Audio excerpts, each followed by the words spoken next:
Good evening, you're listening to The Truth Tank and I'm your host, The Tank. If this is your first time listening to The Truth Tank, a big welcome. If you're a repeat listener, welcome back. If you're hearing this, Chapter 1 of The Lie of Communism is well and truly out. If you haven't listened to it by now, you really have to dig deep and ask yourself, why haven't you? Why are you choosing to be one of the few people that doesn't want to listen to an audio experience that transcends time, space, and even dimensions? If you haven't listened to The Lie of Communism Chapter 1 yet, stop what you're doing right now, unless it puts your life in danger, and go and listen to it. It's well worth the wait, and you can't listen to Chapter 2 or Chapter 3 unless you've listened to Chapter 1. And obviously I'm talking it up because I've worked a long fucking time on it, and I'd like as many listens as possible. It's a story that was worth telling, and it was worth all the blood, sweat, and tears that went into it. Tonight's episode is going to be another Weekly Tank episode. I think we're up to the Weekly Tank episode 9. As I probably mentioned before, the Weekly Tank episodes are going to be smaller episodes, mainly film reviews or current affairs topics that fit in between the bigger, more historical-based shows that require a lot more research, like The Lie of Communism. So on tonight's show, we're going to be having a look at the latest installment in the Jurassic Park, Jurassic World franchise, Jurassic World Rebirth. So without further ado, let's get into tonight's show. This is episode 9 of the Weekly Tank, Jurassic World Rebirth, Reboot, Revival, or Repetition. You know I can't help myself when it comes to titles that rhyme and all start with the same letter. I do have a bit of an obsession with symmetry. I'm Mandy. And I'm Avery. We're the hosts and creators of Thick Thighs and Creepy Vibes. Join us as we take a deep dive into the macabre and the unexplained. Listen every Wednesday as we take you on a chilling journey that transports you to all corners of the Great White North. Let's boot those Sunday scaries while we take a rip into the harrowing tales of the haunted and the supernatural phenomena that defy explanation. So grab your ketchup chips and your Caesars and make sure to creep it real. So it's been only 3 years since the last Jurassic World film, that cinematic atrocity known as Jurassic World Dominion, which you can hear all about on a previous show I did a couple of years ago. I did, I think, a 3-part podcast. I actually can't really believe I did 3 episodes on that, where I really went into it. I did a review and some of the background of the film and that kind of stuff. That film was an abomination to cinema. I think it's probably one of the worst big budget films ever made. It made no fucking sense. Terrible writing, directing, acting. I mean, who thought setting a dinosaur film in the snowy mountains in Italy somewhere was a good idea? When you think of dinosaurs, you usually think of jungles and hot climates, kind of like it was 65 million years ago, but it's a movie, I know, so you can ignore science to a degree, given that the Jurassic World films and the Jurassic Park films have relied so heavily on science and cloning and playing God and all that type of stuff. But it was only 3 years ago. I mean, usually Hollywood waits at least 5 years now before a reboot, which doesn't really say a lot if they're rebooting or trying to reboot a franchise that only ended 3 years ago. I mean, it was a box office success, Dominion. It made well over $1 billion, as all the Jurassic World films do. When I first heard about Rebirth, I thought, oh, here we go again. This is the studios just rushing another big blockbuster franchise film into production to get it out to make as much money as possible. And apparently, Jurassic World Rebirth is the first installment in a trilogy of new films, because you can't just make one anymore. Maybe Hollywood needs to focus on making one good film, and then if that's good, then do the second one and then the third one. In terms of ranking cinematic trilogies, Jurassic Park is definitely one of the more uneven ones. Like, everyone loves Back to the Future. Those films are classics. They're all good. And I think, rating them from 1, 2, and 3 is probably pretty good. I mean, I don't know, 1 and 2 do connect, but they're all sequels, part of the one big overarching story. They're all part of a cohesive trilogy, much the same way the Dune films are, the Dark Knight trilogy, the Star Wars trilogy, and so on. But in terms of ranking the original Jurassic films, it's, the order that they were made and released is the order is the order from best to worst. Jurassic Park is a fucking masterpiece. There's a lot of continuity errors, and that seems to be a recurring thing in the Jurassic movies. But we can ignore that because the story was so good. The characters were engaging. The location was great. It had fucking dinosaurs. I mean, what more do you need in a film? Good story, good characters, dinosaurs, and some action or drama. And it was directed by one of the greatest filmmakers of all time, Steven Spielberg. I do like the sequel, The Lost World. That comes in second. It takes more or less the same idea but kind of flips it on its head. Except it does what all good sequels do. It goes bigger and better. There's another island with more dinosaurs and no fences. The stakes are higher. There's more people. There's the two different groups working on the island. And that all ends in a big showdown with the T-Rex coming to San Diego and getting loose. Jurassic World 3 is a bag of shit. It's a 90-something minute action film. It brings back one of the original characters. It's more of a cheesy family film than anything else. Yes, there's a good mix of practical and visual effects. But Jurassic Park 3 also has some of the biggest sins, one of which being killing the T-Rex, which was just unforgivable, in favour of this new Spinosaur, which, in reality, we all know the T-Rex would kick the shit out of it. Spinosaur is kind of like a goofy crocodile duck thing with a gigantic sail. Yeah, it might have bigger arms, but T-Rex obviously didn't need them. I'm so sick of that debate. T-Rex had small arms. Yeah, it had small arms, but you have to ask yourself, if a 6-ton animal has small arms, it obviously didn't need big arms. It was basically a gigantic seesaw with a gigantic fucking head and mouth on it, and teeth and jaws that were designed for crushing and tearing, where the Spinosaur looks more... Well, the Spinosaur was more of an aquatic dinosaur that spent most of its time in the water. But I'm getting a little bit dino nerdy on that one. The other sin of that film was, one, the timing and the pacing. It changed from an action-adventure film to more of an adventure family film. They brought back Sam Neill to get a bit more brand recognition, bring back an original character, try to get the original audience in. Because there was a fair gap in between the Jurassic Park films. Jurassic Park came out in 1993. I remember seeing that in the cinema when I was a kid. That was the first film I saw when I was a kid, at about 6 years old. The Lost World Jurassic Park didn't come out until 97, because I was well into primary school by then, and Jurassic Park 3 was, 2001, I think. So there was a big gap in between films, and then there was an even bigger gap between number 3 and Jurassic World. That was a more significant gap. The final sin of Jurassic Park 3 is it really tried to capture some of the magic of the original film. It was set on the second island. It tried to be nostalgic but didn't really pull it off, and it also tried to be a bit more scientific by having dinosaurs with feathers. That might be realistic, but in the terms of Jurassic Park, you don't really have to be 100% realistic, especially with the Jurassic World films, because they just went so far off the deep end. All the realism about the dinosaurs has kind of gone out the window at this point. Apologies for my voice if it sounds a bit off tonight. I'm recovering from a cold, so I might still sound a bit congested and blocked up. But maybe Jurassic Park 3's biggest sin was trying to change the formula but being formulaic at the same time. It was more or less the same old shit we've seen before. Alan Grant gets talked into going to an island with the promise of safety and dinosaurs, and obviously this is post-Jurassic Park. He gets talked into it.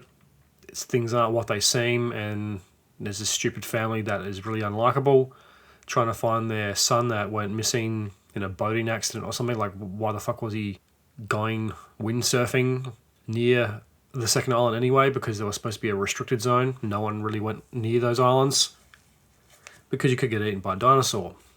So right off the bat, the story was dog shit. But it tried to add a new blend, a new formula to an already kind of worn-out formulaic franchise, and I love the Jurassic Park films. I'll defend them forever. The first two are some of my favourite films, but they do suffer a bit from being very formulaic. There's only so many times you can have a dinosaur park with the dinosaurs breaking out without it becoming a bit boring and tedious and a worn-out cliche.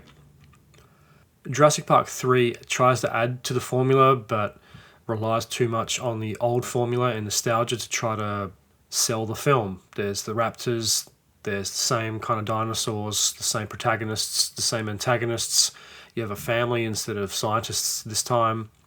Stakes are lower. You dial back the violence or the brutality of the first two, because no one's getting pulled apart by dinosaurs anymore, in favour of more of a family-friendly summer blockbuster that was way too short. It was only, I think, 90 minutes or 89 minutes. The antagonist of the film, the Spinosaur, really can't hold a candle to the T-Rex, even if it is more silent and bigger. And it's a classic trope of Hollywood's formula and philosophy backfiring in its face, make everything bigger and better. We need a bigger dinosaur than the T-Rex. It's bigger and scarier. Well, let's kill off the T-Rex in the first 20 minutes and then piss off half the audience. Now, if you're anything like me, T-Rex is my favourite fucking dinosaur. It has been since I was a kid. I used to run around the house pretending I was a T-Rex. T-Rexes are fucking awesome. I got to see the largest skeleton of a T-Rex ever discovered a couple of years ago at the museum. It toured around here. I think it came from the Natural History Museum or somewhere. It was fucking incredible. It's the first time I've ever seen a complete T-Rex skeleton beside the head. I don't think it was the real one, but I think it was a replica from the original that they had found. I think parts of it might have been real. Either way, it looked fucking legit, and it was awe-inspiring to see something that big and majestic in a building. I know it's only a skeleton, but it was amazing to think that creatures like this used to walk the earth, and it took me back to when I was a kid, when I wanted to be a paleontologist, and I was obsessed with dinosaurs. And fortunately, I'm one of those adults that has kind of never really grown up, and I still love all the things I did when I was a kid, dinosaurs being one of them. But just seeing that massive head, the long tail, they had to make the skeleton squat down so it would actually fit into this museum room, because it wasn't the biggest room. It pretty much took up the whole thing. And the whole time I was looking at it, taking hundreds of photos, walking around it, comparing my arms with its arms, the whole time I kept thinking, imagine what this creature would have looked like 65 million years ago wandering around its natural habitat. It would have been a truly awe-inspiring sight to see. One thing I will say for the skeleton, the head was massive, the neck, the vertebrae on the neck were huge, the tail, the arms were probably about the same size as a man's arms. I think my arms were a little longer, but they were generally in the similar size of human arms, except with two giant claws, which were probably a little longer than a human finger. One thing I will say is the feet weren't as big as I thought it would be, because we're so used to seeing dinosaurs in Jurassic Park. Especially if you're from my generation, it's probably the first time you actually saw a real, well, what Hollywood thinks is a real dinosaur in a Jurassic Park film, with the skin and the way it moved, the simulated weight and all that. I was a bit surprised that I thought the feet would be a bit bigger, because in Jurassic Park the feet look really big. But I thought that was probably the smallest part of it. And you think this gigantic animal, it's got this huge rib cage, you could fit one of those smart cars in its belly, or two Harleys. It was that fucking wide. I just kept thinking, yeah, it's got smaller feet than I thought, but anyway, that's getting off topic. Jurassic Park 3 does try to be different, but ultimately I think it fails. It was just a very uneven film. It was a Jurassic Park film, but at the same time it kind of felt like a parody of a Jurassic Park film inside of a Jurassic Park film. As a generic kind of popcorn film, it's okay, but as a Jurassic Park film, I don't think it really stacked up, and it's probably one of the big reasons why it took so long to make another Jurassic Park film, even though it did make a lot of money. So by the time Jurassic World Dominion rolls around, the bar had been set pretty fucking low. And it should be almost impossible to fuck up another entry into the franchise. But somehow the writers and creators of Jurassic World managed to fuck even that up. Bringing back the old cast didn't work, more dinosaurs didn't work, letting dinosaurs out into the real world now didn't work. So what did work? The new characters aren't particularly engaging either. I did like Jurassic World. It's the really only good film in that franchise, or series, whatever they call it. Fallen Kingdom and Dominion are terrible films. And I think Fallen Kingdom, much like Jurassic Park 3, it tries to do something different, but it doesn't really work. But the Jurassic Park films, in a way, are victims of their own success. And since the first one, they have unfortunately become very formulaic. They have nearly become a parody of themselves. You can only have a dinosaur theme park where everything goes wrong once, but it was done twice. And in Jurassic World's defense, both times did work. You had the late 90s original Jurassic Park, and then you had this new high-tech, corporate-inspired and sponsored Jurassic theme park that had been running for a decade without an incident, and everything was fine.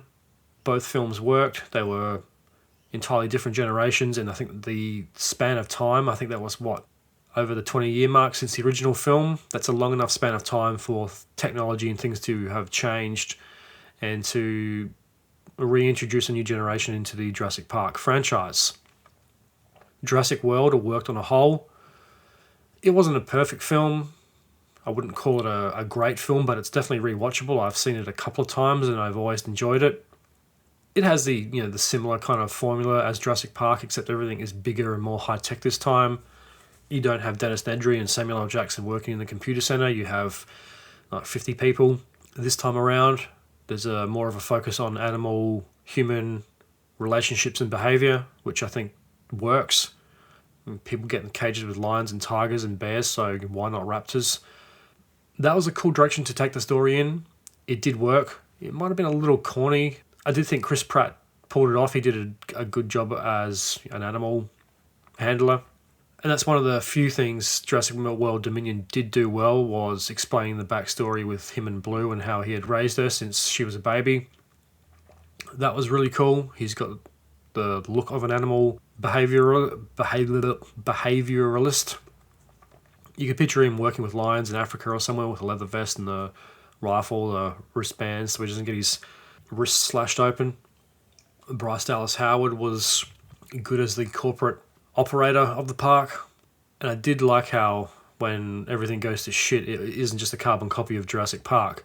The retarded Indominus Rex thing is too smart for its own good. It gets out, causes chaos through the park, but it's contained in the kind of the research and development part of the park, rather than where all the tourists are. So they try to cover up and keep a lid on it and send a containment unit out, and they're all hardcore. They've all got their guns and their military gear on, and they will get their ass kicked.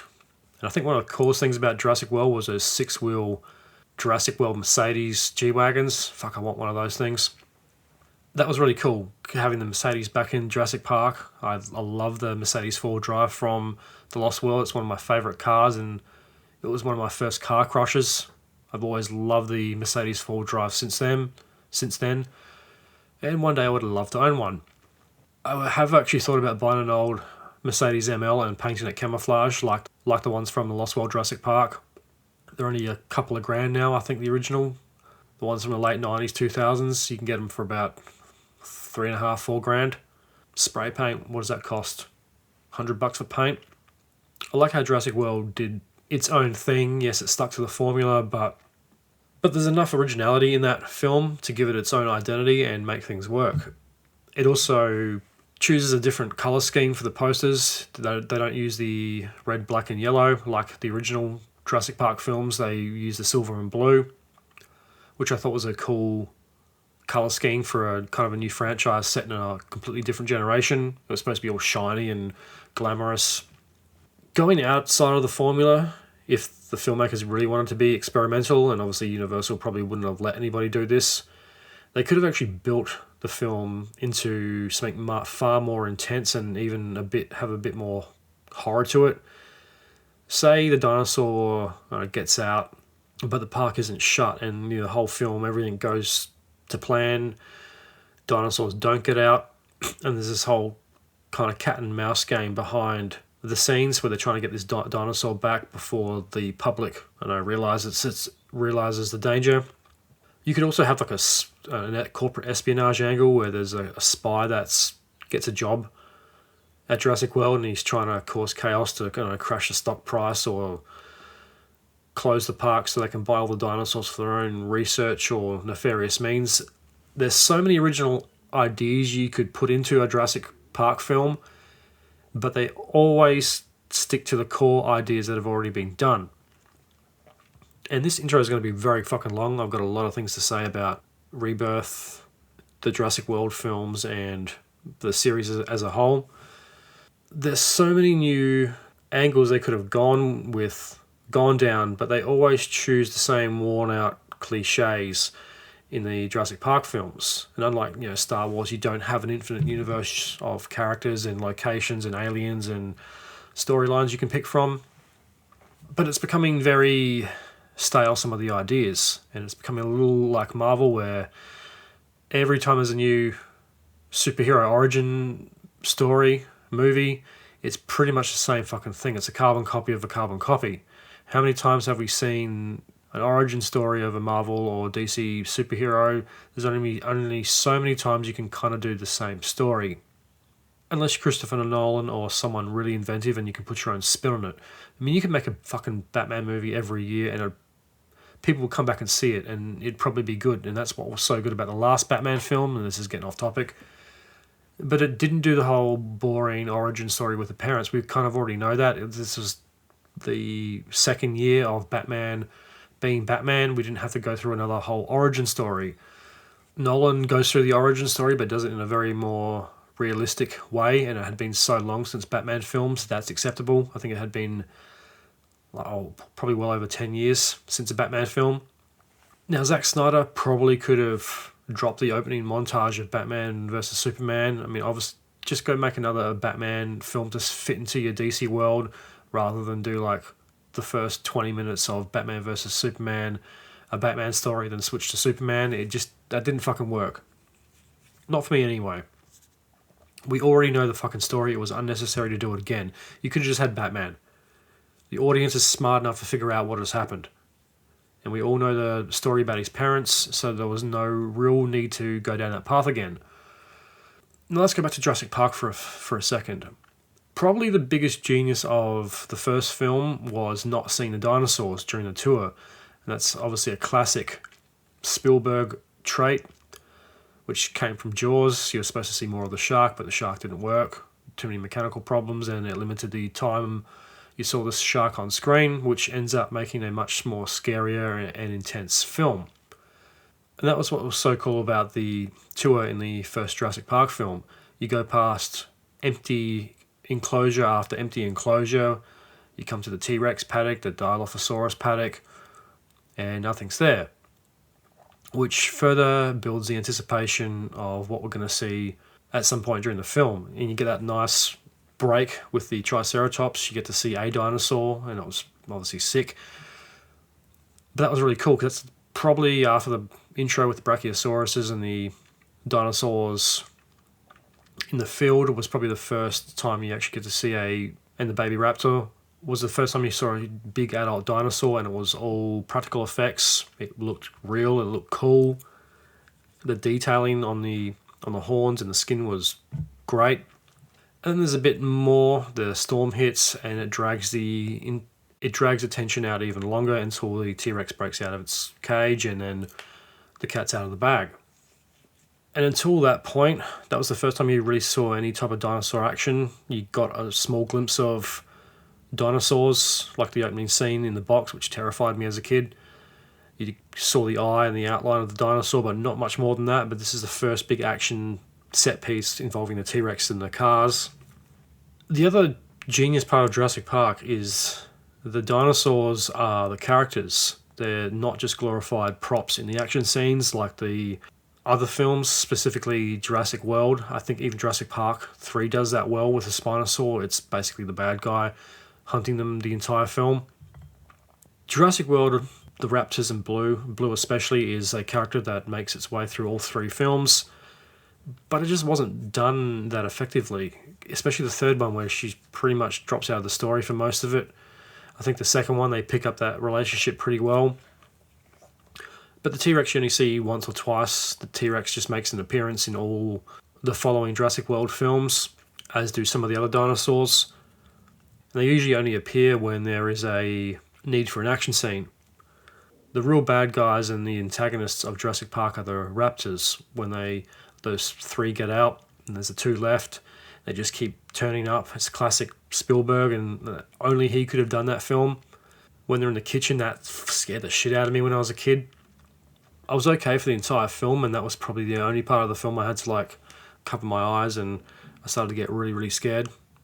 But the raptors just keep appearing, they keep causing chaos. They're in the kitchen and they follow our heroes through the visitor center and into the control room before they're taken out by the T-Rex. The T-Rex pops up at different points.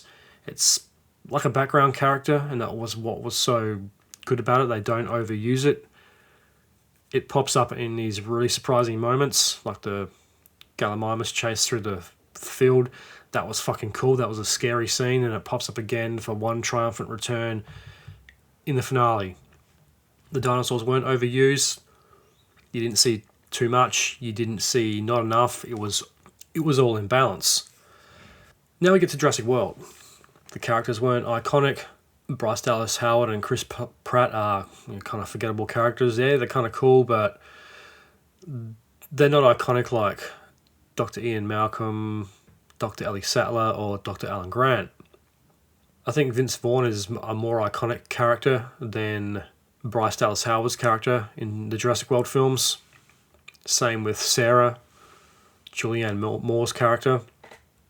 I mean, I don't think I could even name any of the other characters from Fallen Kingdom or Dominion. Dyson guy from Dominion, that's about the only one I can remember. Rafe Spall's character from Fallen Kingdom, I can't remember what his name was. There was not really much impact. And Maisie, the stupid clone girl. Fast forward a bit, we get to The Lost World. Now, the genius of this film, there's no fences, similar to the first one, but also much different. It has a very different identity. Yes, it is a bit formulaic. There's the trailer scene, which is basically the car scene from the first one, but on steroids. It takes place at night, it's raining, but the stakes are raised. There's two T-Rexes, there's a cliff, there's a gigantic fucking trailer thing, and it takes everything to the next level. So the film has 3 T-Rexes in total, more raptors, more dinosaur species, more action, more people get eaten. Then it all comes to a climax with the Rex in San Diego chasing the cars, trying to find the baby. Great finale. They didn't give it away in the trailer either. If that film came out today, that would have probably been the first thing you see in the trailer, and you would have known that was coming. But I don't remember seeing anything of the city in the Lost World trailers. It was all on the island. Jurassic Park 3, same island as the second one, but different. As I mentioned before, this film seals its own fate by killing the T-Rex. The Spinosaurus is lame. It's a piss poor attempt at trying to go bigger and better, and it doesn't really work. Hence the 15-year gap between Jurassic Park 3 and Jurassic World. So Jurassic World had some good points. Jurassic World Fallen Kingdom sucked. It was half horror film, half Jurassic Park film. Didn't really have a clear identity. It was 2 different films mashed into one. One part of that film I did like was the jetty scene. That still makes me sad every time I watch it, with that Brontosaurus being left behind on the jetty, with the smoke and the lava closing in on it. Really, like real life, it would have just jumped in the water and swam, but it's Hollywood. But the rest of it sucked. I wasn't a big fan of the museum, haunted house, underground dinosaur auction in the mansion, and the half a horror film it turned into. That was fucking retarded. Jurassic World Dominion, well, you can listen to my review on that and find out my thoughts on it. But once again, it follows the gimmick of making everything bigger than the last one and having a dinosaur bigger and scarier than the T-Rex, even though in reality they were about the same size. And I'm talking about that Giganotosaurus or Gigantosaurus, however the fuck you say it. I think I've waffled on about the last 6 Jurassic Park films long enough. Let's get into the review of Jurassic World Rebirth. Jurassic World Rebirth is directed by Gareth Edwards. He directed Rogue One, Monsters, Godzilla, and The Creator from a couple of years ago. He's an interesting director. He's an outside-of-the-box director. Maybe not what legacy franchises might need. I think Rogue One was probably his best film. But some of that film got reshot, so I don't know what was his and what was the other guy's. I think the end of that film was reshot because it was too dark or something, according to Disney. The Creator was a very, a very uneven, very up and down film. It was good in some regards and, yeah, a bit uneven. It started really well. The end of it was a bit, all over the place. Probably 20 minutes too long too. Godzilla 2014 was pretty good. It was a different take on Godzilla. Very long and drawn out. A bit slower than what you'd think of from a Godzilla film, and it doesn't really fit in with the Godzilla Kong crossover films. But it was a good rebirthing of Godzilla.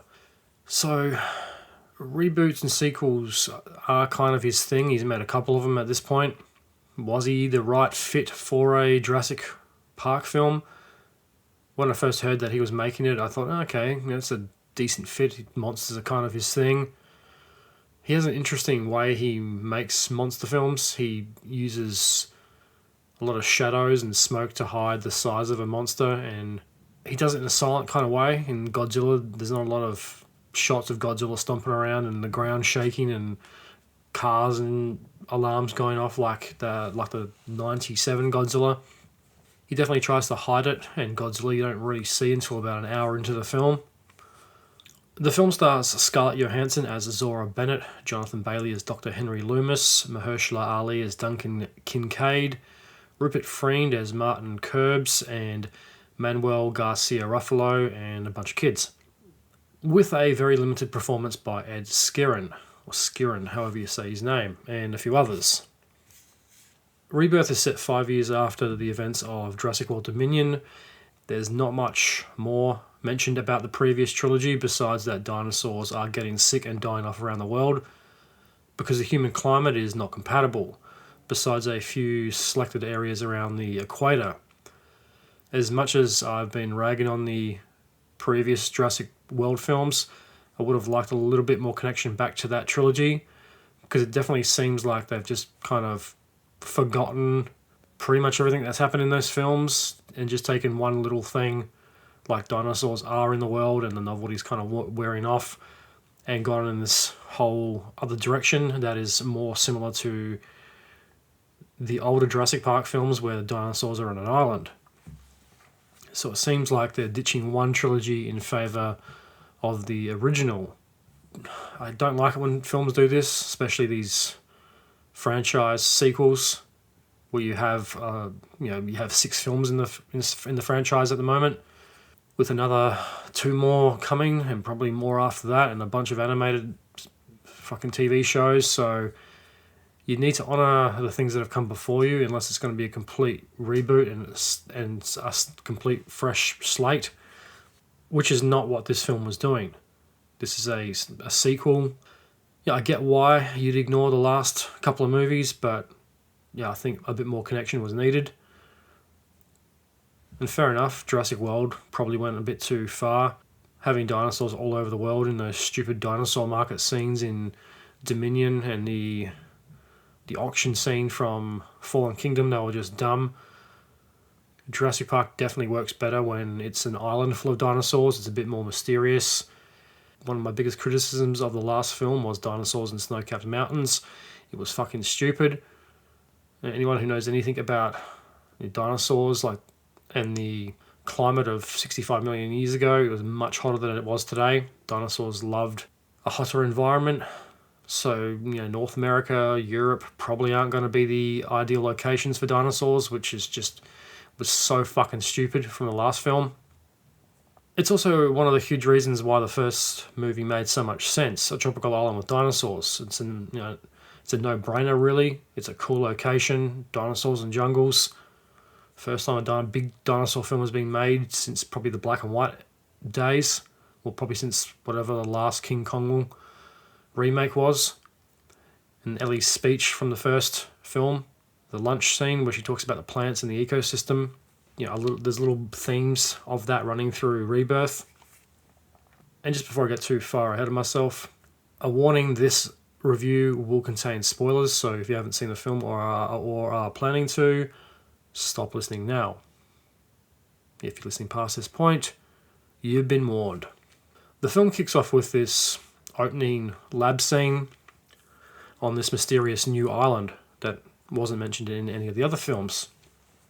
The prologue scene is set 15 or 17 years ago, which puts it around the time of Jurassic World. So yeah, that's another connection back to the other trilogy. This is like the research and development island where they do all the mutations and experimentations on dinosaurs and where all the worst, most dangerous specimens are kept, except for obviously the one that made its way to Jurassic World. There's this cool futuristic lab. It's very Gareth Edwards. He uses these type of shots and scenes in I think pretty much most of these movies. There's always a lab scene or a door with one character on the other side of it, which is that shot you see in the trailer, which is very reminiscent of the opening of Godzilla, where Bryan Cranston's wife is stuck in the nuclear reactor chamber. It's pretty much exactly the same scene. Unfortunately, I wanted more of this scene. It was very interesting. It was this high-tech engine lab. Engine's not mentioned a hell of a lot in this film either, which I was hoping they were going to give a bit more backstory into that. There's an idea for Universal, make a InGen spin-off movie about the origins of InGen and how they started making dinosaurs and how that connected back to John Hammond. There's another idea, make a John Hammond prequel. I wanted more of this scene. It should have been about 10 minutes long. I think a longer intro probably would have been better, but it's only about 3 or 4 minutes. You get a brief look around the lab before chaos ensues. And all I can say is damn that fucking Snickers bar wrapper, which I think is probably one of the dumbest openings I've ever seen. There was a million other possible routes they could have used to explain why a containment door malfunctions.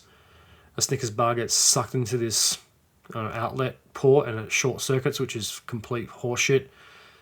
In this billion-dollar lab, you can't tell me that a fucking air vent short circuits a containment door for apparently the most dangerous dinosaur in the Jurassic collection. I will put this down to lazy writing and just dumb direction. The scene has this character eating a Snickers bar. Of course, this is the same trope we've seen over and over in these type of films. Fat, out of shape guy, doesn't care about his job. He's having a Snickers bar right before he goes into a lab. Which, if it was so sensitive and containment was such an issue, because they're wearing these kind of like a hazmat suit with like a breathing apparatus. It looks like a cross between a radiation suit and an astronaut's suit. If containment was that big of an issue, you'd think that they wouldn't be letting the staff remove their helmets or touch anything that isn't cleaned and authorized to go into the lab. And it's so stupid. He's eating the Snickers bar and like he finishes it and the wrapper like floats along the ground and gets sucked into a air vent, which I've never ever seen a chocolate bar wrapper be that light before. They kind of always just stay on the ground unless it's a really strong gust of wind. Just very lazy writing, I thought. And I thought a bit more explanation to this lab, because you get a couple of shots at the start and it's this new cool exciting looking island, but you don't ever really get to see much of the island, and it's kind of even though you don't get to see a ton of the island in the first two films, you see enough. It's a cool background character. The locations are iconic, like the visitor center, the kitchen, the Mr. DNA ride, the lab, the control center. The Lost World has the old geothermal control station place. There's a cool lab in the third one and the old rusted out enclosures. I wanted a little bit more from Rebirth. It was a chance for them to really like set up a whole new chapter of the Jurassic World story. And if you're going to make a movie set on another island that nobody knows about, you could at least spend 10 or 15 minutes building a credible backstory and building a believable island for this new chapter of Jurassic Park to inhabit. Because it could have been really, really cool and you just get a couple of shots and that's it. Next up is the typical Gareth Edwards shot of two characters on different sides of a window, which is the containment lab that has the new D-Rex hybrid mutant thing. Now, if any producers or executives from Universal ever listen to this podcast, I got some advice for you as a big fan of the Jurassic Park films. Stop putting fucking hybrid dinosaurs in it. It's dumb. The audience doesn't like it. And it's taken you 4 films to figure that out. Yes, the Indominus was okay. In the first one, the Indoraptor sucked. I'm pretty sure the 4th one didn't really have a mutant hybrid, but it had the stupid clone girl in it. And now this one, you've come up with a stupid retarded name like D-Rex. Enough with the fucking hybrids. And this time around, you've called it a D-Rex, which is the fucking dumbest name for a hybrid you could possibly think of. It shows no originality. I mean, it's half T-Rex, but we don't know anything about what else is in it. And unfortunately, you get absolutely zero explanation to the existence of this fucking stupid mutant. So, Universal, stop putting fucking hybrids in Jurassic Park movies. The dinosaurs were already hybrid to begin with, which was clearly stated by Mr. DNA. The hybrid mutant things worked once in Jurassic World, but like everything in the Jurassic World franchise, especially the new phase of it, it is very formulaic and very repetitive. It's like the writers have just cherry-picked some of what they think would be the most interesting points of the 2 trilogies, mashed them up together, come up with another island, and then just dump these ideas on it. No more hybrids, they suck. The first one worked because it was just dinosaurs. You had a whole trilogy where it worked, but it was just dinosaurs. There's plenty of dinosaurs to choose from. One of the most stupid parts to the opening, besides the Snickers wrapper, you see D-Rex on the door, but there's no explanation to what this thing is, apart from a quick line between the 2 researchers where one of them mentions something about it being feisty or it being big or something like that. But you don't get a sense that this thing is ultra dangerous or anything. And there's a scene involving a security footage of the 2 guards shooting at something. Really, if this thing was so dangerous, why would you have 2 guys with just assault rifles? Wouldn't you have something bigger? I don't know, 50 caliber fucking machine gun, some safety protocols, stun guns or something like they had in Jurassic World and Jurassic Park. Because you have this $1 billion facility with pretty much no security whatsoever. And you can't tell me that InGen spent all that money on all these labs and all this equipment and had absolutely zero safety. But then again, that's another worn-out recurring theme of the Jurassic Park films is safety. There's lots of money spent on these labs and these facilities, but for whatever reason, InGen doesn't like to spend too much money on security. Going right back to the opening of Jurassic Park, the Raptor in the box, you have guys with like M16s and automatic sports assault shotguns. You're telling me they couldn't have just gone in and blown that fucking thing away? Dinosaurs aren't bulletproof, but yeah, it kind of ruins the mystique, I guess. But I would have some serious questions for InGen if I was working at a lab like that. You have some of the most dangerous animals on the planet, or animals that have been brought back to life. Like Ellie says, they have no idea what time period they're in and will defend themselves violently if necessary. You have all this high-tech shit, but security seems to be overlooked in pretty much all these films. But then again, Jurassic Park is a bit of a metaphor for the illusion of control, and you can be as safe as you want, but nature always finds a way. So things get chaotic and go sideways pretty quick. The lab and the island are evacuated, all for the breakout of one animal. There's no storm this time, and this opening section of the film needed much more build-up and drama. It is very rushed, and there's no real sense of danger or why an entire fucking island was evacuated because of one mutant. I mean, you can't tell me they were the only 2 guys on the fucking island that had a gun. Because the Indominus gets out in Jurassic World and it goes wandering wherever it wants, killing whatever it wants, and they have like a convoy of guards with guns going looking for it. And everyone just seems to run off this time. Very rushed, not a great intro. It could have been very good. The lab scene, like I said, was cool. I wanted more, but it's very rushed. And it does put a very sour taste in the audience's mouth as what you can expect from this film.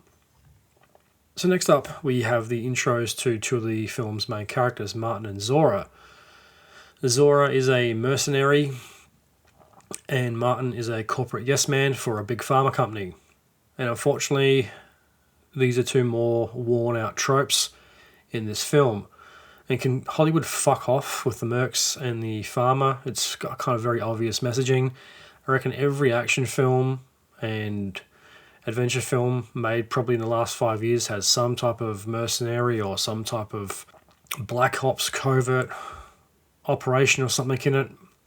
You can't have an action film now without the guy being, oh, he worked for the CIA, oh, he's a fucking black ops Delta fucking soldier, he's a Green Beret, fucking triple biggest balls on the planet, medal winner.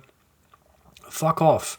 Can we just have a fucking normal person doing something like extraordinary? I mean, how much cooler would it have taken been if Liam Neeson was the stay-at-home dad, or he worked in a bank, he was an accountant, or he worked at fucking Home Depot. That would have been fucking awesome. Taken's a great film, not saying it's not, but the worn-out trope where you have to have the ex-veteran of some type of service, yeah, it's a bit more realistic because they have the skills to pull things off. As he says, I have a particular set of skills. And then when Hollywood does have a film about what you think is a normal person, like Nobody, then they turn out that they're actually a covert CIA operative or some type of ABC agency employee. Just once, I want to see the tradesman have a bad day and pick up a nail gun and kill the bad guys. So Zora, is just another generic Hollywood trope. She's a mercenary. It's a female merc, which is an interesting take on it. I think if it was the buff guy, it probably would have been even more generic. But somehow it turns out generic and very worn out. And the CEO of a corporate pharma company, once again, very similar to the characters in Jurassic World Dominion. And this is another storyline borrowed from Dominion. A pharmaceutical company wants dinosaur DNA to make drugs to sell to people so they can get even richer. The backstory of this film isn't very original. We've seen it probably a dozen times before, and is very similar to Jurassic World Dominion, just with bits of Jurassic Park, Jurassic World, Lost World, and regurgitated onto this new island. The one new area in the Jurassic franchise is Jurassic World Rebirth is set in a world where dinosaurs aren't cool anymore. The novelty is worn off. There's a scene just before these two meet in the city where some dinosaur artwork is being painted over. It's the T-Rex Tuesdays or something. It's being painted over and covered up because the fad's worn off and people just don't care about dinosaurs anymore, which is sad in a way. But after the events of Dominion, it's kind of understandable, and it is a connecting of the dots back to Dominion, but at the same time it's kind of erasing the films that have come before, and they're going to more or less restart the franchise, or kind of reboot it on the island again.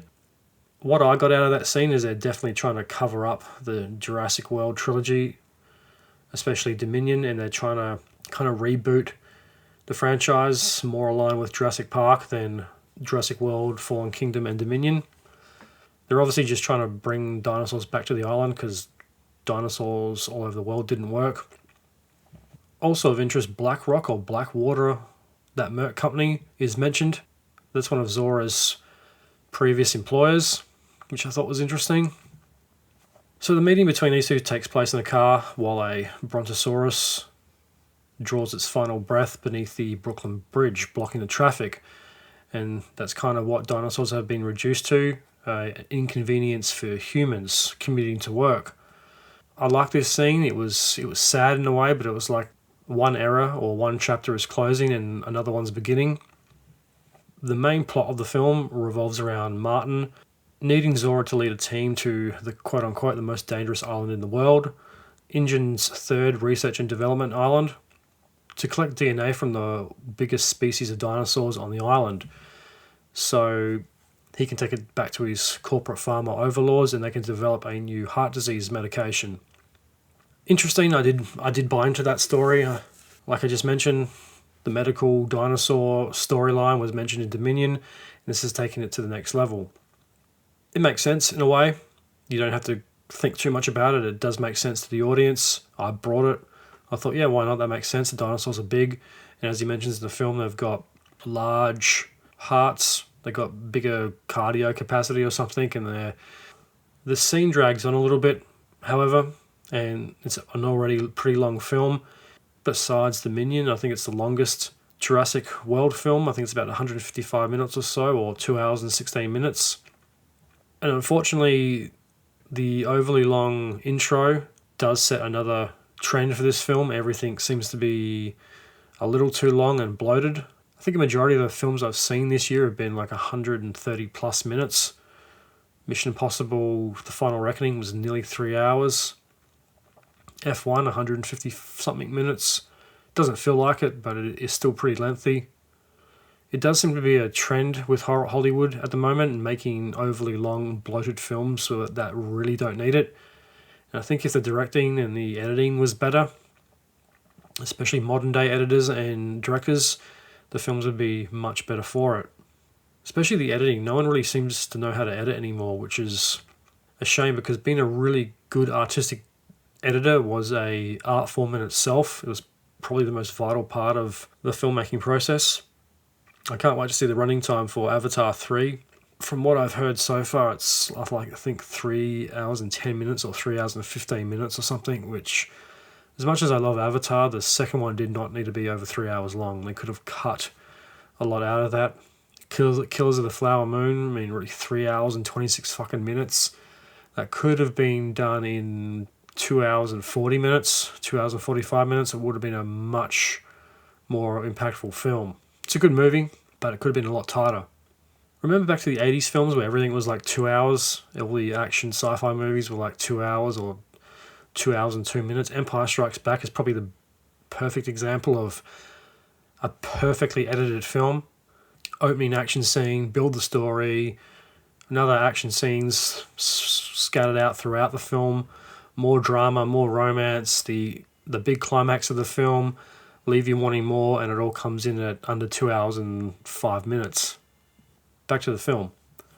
So Martin has one catch about his dinosaur big pharma mission, and that is it's illegal.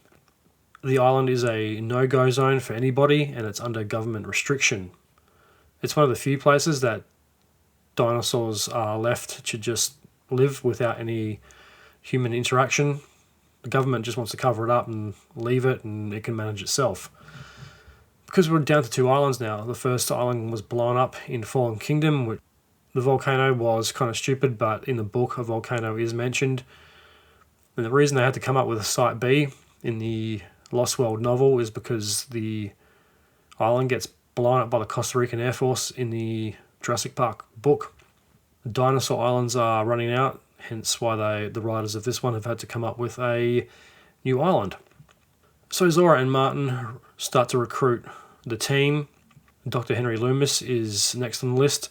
He's a paleontologist working at the museum, and his area is being shut down and packed up due to the lack of interest in dinosaurs. There's a T-Rex skeleton that's been packed up, and the obvious banner from the first Jurassic Park. There's a lot of Easter eggs in this film too. Lots of little obvious nods to the previous Jurassic Park films, and much like what J.J. Abrams did with Star Wars Force Awakens, there's way too many obvious tipping of the cap references to the previous films. We get it, we're watching a Jurassic Park film, you don't really have to acknowledge it every 5 minutes. So Henry is probably the most interesting character in the film. You kind of sympathise with this guy. Zora kind of comes off as very cold and all about the money. Martin's just a corporate twat. Dr. Henry Loomis is one of the few characters that is motivated for something bigger than himself. He, like everybody, he needs the money. His department has been closed. And as he mentions in the movie, a few years ago, you couldn't get into the museum because there was lines up around the block trying to see this exhibition. And now they've only sold 6 tickets in the last week. You do really sympathise with Dr. Loomis, and he was my favourite character in the film. I didn't really think I was going to like him that much. I kind of thought this is like the typical nerdy paleontologist type of character they always have in the Jurassic Park films. He's going to be a cross between Alan Grant and Tim, or one of the other paleontologists that have been, or scientists that have been in the Jurassic Park films. So the farmer guy starts throwing around a lot of money to try to get everybody on board for this covert mission, which is sad. It's just another worn-out trope of Hollywood films. It's all about the money. And having the main focus of a plot line or a story being all about the money can work if it's a heist film or something. But this is a dinosaur film. It really seems like this film was rushed. They come up with as many cliched, borrowed ideas as possible, stuck them all together, come up with a half-coherent story, think of a new island with dinosaurs, and put a bunch of characters on it. Because nothing about the plot of this film is new. It's the same ground we've seen over and over again. It's not bad, but at the same time, if you're going to try to invest an audience in another trilogy, you could at least make it unique and a little more compelling. And unfortunately, this is probably like the first 20 minutes or so, and it's just been cliche after cliche. So the group heads for Barbados, where they meet the rest of the crew, Duncan and whoever the fuck Ed Skrein plays. They need blood samples from the biggest dinosaurs on the island because they have the biggest cardio capacity or something like that. If you haven't got a medical degree in the audience, you believe that, you don't really question it, it makes sense, and you don't really think too much about it. So the team embark on this ship. The ship is grey and red. It looks pretty cool. It's got a similar paint scheme to the Jeep Wrangler from Jurassic Park and the Jurassic Park toys that I still have, all of mine. I definitely remember when the toys came out, everything had that black, grey, red colour with the hazard stripes. So was that a little nod to the toys? I think so. Gareth Edwards is, I think, about the same age as me. He definitely would have played with the Jurassic Park toys as a kid, as did I. That was a bit of cool nostalgia that wasn't overtly obvious. If you're into the toys, you'd get it. The team's on board and they charter the boat and head for the island. There's a scene on the boat where Henry dresses like Dr. Alan Grant. A bit of obvious nostalgia. They didn't really need to do that. The connection with him studying under Dr. Grant would have been enough. They didn't really have to have him dress with the blue denim shirt and the khaki pants. It was a bit too obvious.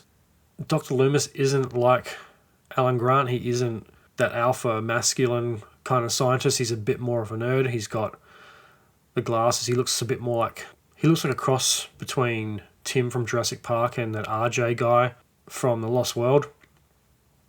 It's around this point that things start to get a little stereotypical. The ship's crew are all characters we've seen a few times before. Ed Skrein's character is the jacked mercenary who wears a tight-fitting shirt. You have the tough female lead that loves to make sarcastic jokes every few lines. Although a lot of the humour from the trailer wasn't in the film, a lot of Scarlett Johansson's cringy jokes had been cut out, which might have been a good thing. Dr. Loomis is the skinny nerd with the glasses. There's the tough ship captain wearing the beret. The second mate that's always asleep and is a bit lazy. The tough-looking tattooed lesbian with a short haircut. It's like they were trying to cover all these stereotypical cliche character bases. There was a chance for them to do something a little different. He could have been this jacked, muscle-bound nerd who didn't take shit from anyone, but yeah, it's Hollywood. You'd definitely be getting away from the formula if they did that. So while this is going on, we're introduced to yet another set of new characters. A family at sea. There's a dad, the two daughters, and the jerk-off boyfriend. They're on a sailing yacht that the dad has made. He's sailing from the equator, from somewhere in Barbados to, I don't know, at the Horn of Africa or somewhere. He said he has done it before, which brings up some questions because he probably would have encountered the island before, because it seems to be in the same direction that he's headed. Once again, the families are pretty stereotypical. The dad's a bit of a pussy. He's not like the alpha dad or anything. There's the teenage daughter, the younger daughter, and the older daughter's boyfriend, Xavier. Now, the family encounter a mosasaur while they are out sailing. They're shipwrecked near the island, but for whatever reason, they can't see this gigantic dinosaur island off in the distance. And you'd never really get a good sense of the space or what part of the ocean they're in. There's not a lot of wide shots or anything. They're kind of just stuck with this mosasaur swimming around, and this whole scene borrows from Jaws 2. Not a lot of intensity here either, because you kind of know the outcome. This is probably like the first half an hour of the film. But unfortunately, this scene and the introduction to the family drags on way too fucking long, as does some of the scenes on the boat. Because the whole time I'm like, can they just hurry up and get to the fucking dinosaur island? There was no need for this film to be over 150 minutes. This should have been like around the 125, 129 minute mark. It would have been a far more intense film. But dragging things out breaks up the tension in this film, and there's not a lot of tension to begin with. Because as I've mentioned a few times, most of what we see in this film is pretty much regurgitated from the last two trilogies. So fortunately for the family, the mercenary team is also near the island and respond to the Mayday call. They're pretty much in visual range of the island. The pharmaceutical company owns the tracking data, which was brought off of InGen after the company went under, so they know where the mosasaur is, which is a very convenient plot point. The mosasaur is spotted off the coast of the island, but the family also gets attacked by a mosasaur. And maybe I missed something here, but that doesn't seem like the same mosasaur that was attacking the family, and there is only one mosasaur in the series, which is the one from Jurassic World. So this leads to the rescue boat scene. It's probably about 40 plus minutes into the film now. The family is rescued by the mercs, which leads to the mosasaur attack. There's a very fancy looking map that doubles as a table. It's like an electronic screen which has the tracking information for the mosasaur on it. And there's apparently a glitch on the map screen. It has a ghosting image on it which shows two mosasaurs or something. It's not really explained, and it was maybe I completely missed it, but it should have been way easier to understand than it was. There's no explanation for why this signal has a glitch on it. As far as we see in the film, the team is tracking this mosasaur off the island, but there's a mosasaur attacking this family well away from the island. It's something like 20 or 30 knots away or something like that, because when the team gets to the island, they say, oh, the mosasaur is right there, but there's this family being attacked. The family calls for a mayday. Zora wants to change direction and rescue them. She says, if the mosasaur's tagged, we found it once, we'll be able to find it again, which makes sense, because that's what this whole scene kind of alludes to. They know where the mosasaur is, so they don't have to go searching for it in a vast ocean. The mercs and the farmer guy want to go to the island, but are overruled by the captain, because it's a detour of about 40 minutes or an hour or something, or 30 knots in the other direction, which stands to reason that the family on the boat should have been able to see the island. And that's what this kind of ghosting scene alludes to. The signal somehow doubles itself, but there's no real explanation as how that occurred, which obviously is the same mosasaur that attacks the family. This image is ghosted, and obviously that one appears like it's just off the coast of the island, but it's not. Because there's a scene where the girl says, what's that in the water? And you see the fins of the spines of the Spinosaur. And seems to be like a pretty fair way out into the water as well, because they don't look like they can swim that fast, and they kind of hang out in the shallows, and obviously they spend a lot of time in the water, but they're not aquatic dinosaurs. And they seem to be working with the mosasaur. I don't know, it seemed like there was a more simple way to explain how the family got there, or they got blown off course by a storm or whatever, and they were shipwrecked. That would have been an easier, quicker way to explain that. And this leads into that shot with the mosasaur and the spinosaurs from the trailer. I actually thought this was going to come at the end of the film, but the mosasaur is the first DNA sample that is collected, and now the film pretty much becomes Jaws, with Zora on the end of the ship. She's strapped herself down, and she's got this dart gun, and she's trying to shoot the mosasaur to get the DNA. It's a very cool scene. The action is good here. It's just the scenes before it drags so long, and you finally get some dinosaur action, and it's pretty much the same as Jaws. The Spinosaurs are circling, they're working with the Mosasaurus. The ship gets attacked by the Mosasaur and the Spinosaur. And this is where one of the team members meets an untimely death, and that is Ed Skrein. He gets killed by a Spinosaur, which is stupid because I didn't even know he was in this film, and when I saw him pop up on screen, I thought, oh, yeah, there's that guy from Alita Battle Angel and Deadpool. And he has a couple of lines and no impact on this film whatsoever. I don't even know his name. He's killed off before the first hour. He only probably gets maybe 10 minutes of screen time, if that. Probably only worked a few days on the film. You could have literally cast an extra in his role. And I hate it when you have a known actor like that in a film and they get killed off towards the start of it. It's so fucking annoying, especially when that character is on a poster like, what's that Steven Seagal, Kurt Russell film from the mid to late 90s? Executive Decision, I think it's called. The stealth bomber one. Seagal's on the poster, and obviously that was to sell the film from the corporate side of things, but he's in the poster. The trailer makes it look like he's in the film pretty much the entire time, and he gets killed off in like the opening action scene. And you're like, what the fuck? I thought he was in this film, and gets like maybe 10 minutes. This is kind of a similar thing. You have this, he's not a well-known actor, but he's a known actor. You would probably know his face. He's got a very distinctive voice, and he's the first one to go. You got two people on the boat that are basically no-name actors, and I thought one of them was going to get eaten, but oh no, it was Ed. Ed's character has this it looks like a cut-down version of the South African tactical vest that Mad Max wore in Mad Max Fury Road. And I always love seeing films like this and looking up the brand of boots and the backpacks the characters have. I know those vests were pretty popular with the SAS and a couple of other military units around the world. I've always wanted one. Been looking for the actual genuine South African one on eBay. But they're I think well over $300 or $400 now. And I thought, well, if I'm going to spend that much money on something, I want to get some use out of it, and I can't exactly wear it going down to the shops, can I? I suppose I could, but I'd probably get the cops called on me.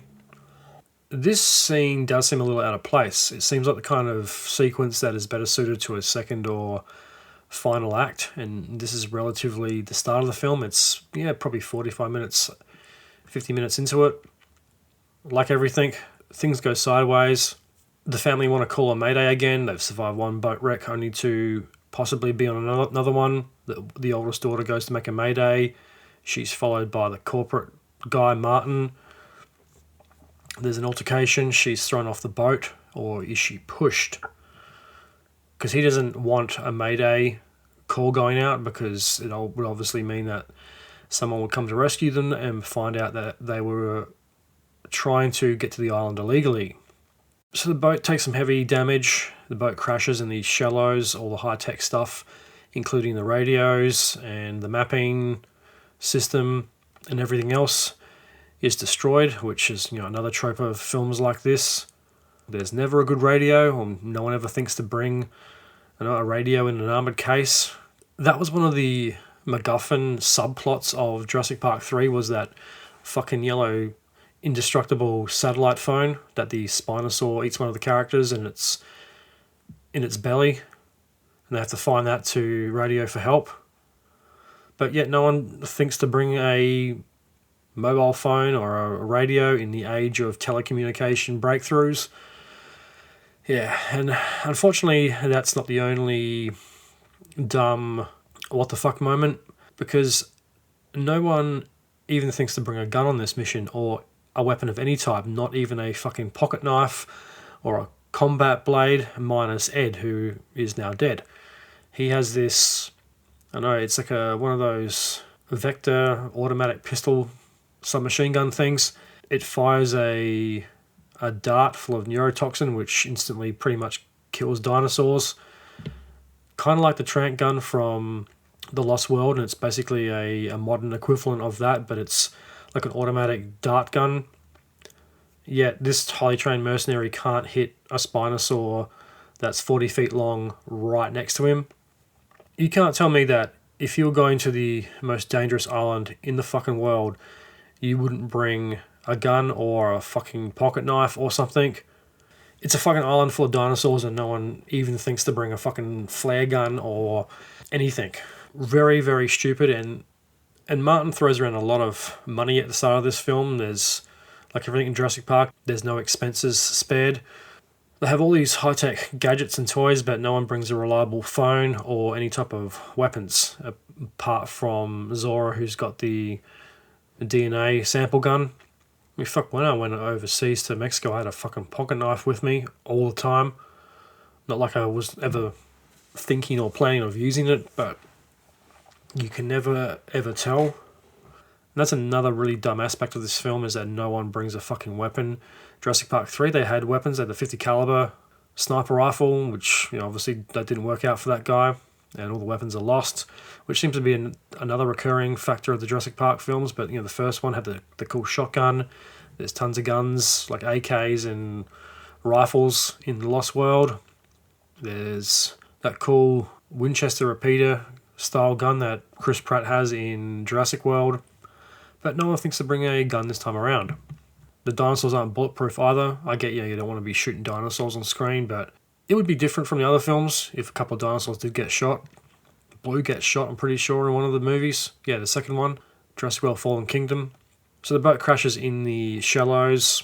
The survivors gather on shore, and another crew comes to a untimely demise, and that is the short-haired, lesbian-looking woman. She is killed by another Spinosaur. They have a pretty high death count in this film. She's killed by a Spinosaur that was on the beach. She doesn't see this gigantic 40-foot dinosaur that looks like a giant oversized duck with a crocodile head on it, and a giant black and yellow coloured sail moving behind her. The team split up, the family, they've gone back into the water. They've ended up on another part of the island. The family and the team both make their way inland from separate directions. There's a couple of odd lines in the film as well. There's a line about older people choosing a bed. Do they ever think it's going to be their deathbed? It was an attempt at humour, but don't really think it worked. I don't know, I just don't really think it suited that scene. There was probably other funnier ways that could have worked out. But Xavier is a kind of a weird character. He appears like he's a dumb kind of stoner teenager who, if this was a horror movie, would be the first person to get killed. So the mission seems like it's completely up shit creek without a paddle, but Zora has a backup plan. A helicopter is going to circle on the second night on the interior of the island near the facility. There's a helipad in a reservoir, and it's going to hover for 2 minutes, and if nobody is sighted, it's going to leave. These are some old military friends of hers or something like that. So there's a day and a half or 2 days they've got to make it to the lab in the hopes of getting rescued. A bit Lost Worldy when Vince Vaughn goes to the facility to turn the power on to call for help. Very similar to that. So the family hunker down in the jungle overnight. They've managed to make a fire, which, I don't know. How would you do that in the jungle? The family is resting up against the roots of I think it's a fig tree, which is the same tree from Jurassic Park, which is very reminiscent of the scene with Alan Grant and the kids.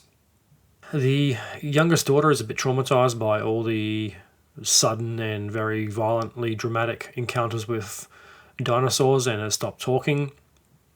There's a cool scene where she's trying to go to sleep next to the dad, or she's eating something, and this little baby dinosaur comes out of the bushes. Not a surprise. I kind of had a feeling they were going to do something cutesy, help sell more toys, I guess.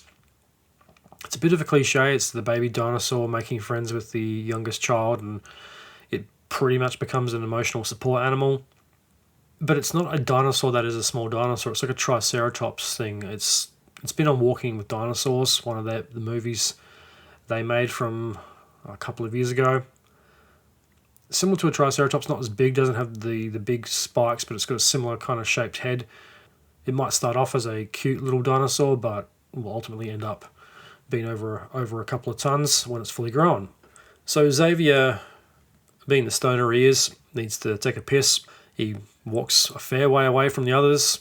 He's taking the piss, and 2 raptors come up behind him, which unfortunately was the only raptors you see in the film. The Velociraptor has pretty much been discarded, and you don't even see the dinosaurs in focus. It's just they're all out of focus in the background.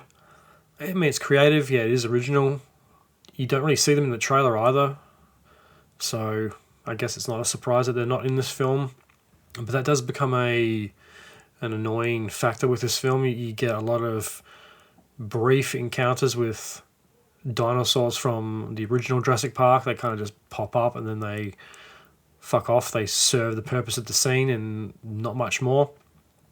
I mean, at least with Jurassic World, like, they try to make the raptor blue one of the main characters. This time around, they're out of focus, fuzzy things in the background.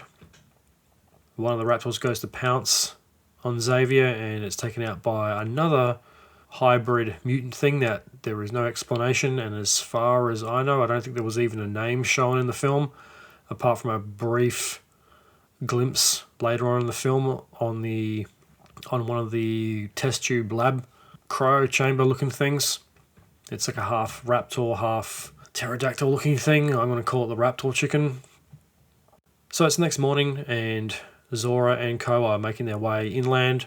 The family's following the thermal pipes leading from the edge of the island into the interior, which is another connection back to the Lost World. Hammond running everything on geothermal power, and that's what's powering this island, which is the same power source for this island. So while Zora and Duncan and Co are making their way through the jungle, Martin spots a crashed helicopter with a pilot holding a gun, which is very obvious what is going to happen. He finds a gun and he's going to use it later on in the story at some point. There's a cool scene where the characters are crossing a river and Loomis gets into a debate with Martin about humans versus dinosaurs. Martin says, we're the smartest thing on Earth, we control it, yada yada yada, and Loomis has this line about humans not being as smart as they think they are. And this is the same type of line you hear from a lot of corporate type characters. Martin reminds me of Burke from Aliens a bit. He promises a lot. He's got deep pockets, but he's really a dodgy piece of shit that you have to watch. He also goes on to mention that dinosaurs have been around for like 130 million years and humans have barely been around for 200,000, which is a good point. In the grand scheme of things, we have been around for a blink of an eye. Dinosaurs ruled the earth a lot longer than we will, and as Loomis says, I'd be surprised if we survive another million. He said we're also the only species that has the power to annihilate each other, which plays out horrifyingly enough on the news every day. We're definitely living in some interesting times. I heard a disturbing fact the other day with the Israel versus Palestine versus Iran versus Syria and everyone else in the Middle East and the Ukraine-Russia war. There's already more casualties, more destruction, and I think more money and resources have been used in the first 2 and 3 years of these conflicts than in all of World War II. We're already further down the road with these conflicts than from 1939 to 1945 with World War II. Which, is fucking horrifying when you think that the fighting is isolated to a certain number of countries. And World War II took place on a much bigger scale. It's pretty fucked when you think about it. And, all these countries have nuclear weapons and let's hope none of them use it, but that threat's always there. That's a problem for another day, so back to the film. Martin is also really the odd one out. He's dressed like a corporate guy. He's wearing a white business shirt and slacks and some fancy shoes where everyone else is wearing cargo pants, boots, vests, typical adventuring, hiking gear. He's definitely the odd one out. I mean, he doesn't even have a decent hat. And the whole time it's very obvious that he is up to something. It's not a very subtle clue that Martin is the odd one out. So this leads into the Titanosaurus scene from the trailers. It's a pretty cool scene. The long grass is reminiscent of the Lost World. You see the very thin, wispy, whip-like tails come up from the grass, and then these gigantic dinosaurs emerge. And this plays out to the original nostalgic music of Jurassic Park. It was cool. I was waiting for the original theme to pop up at some point, but I don't think it was really necessary. I think it lacks the impact at this point in the film, because this is well over an hour into the film now. That's the whole problem with Jurassic World Rebirth. It's supposed to be a rebirth of the franchise in a way, or a rebooting, or making more sequels for the sake of it. And it's supposed to kickstart a new trilogy, but so far most of what we've seen in the film has come from the original two trilogies or other films like Jaws.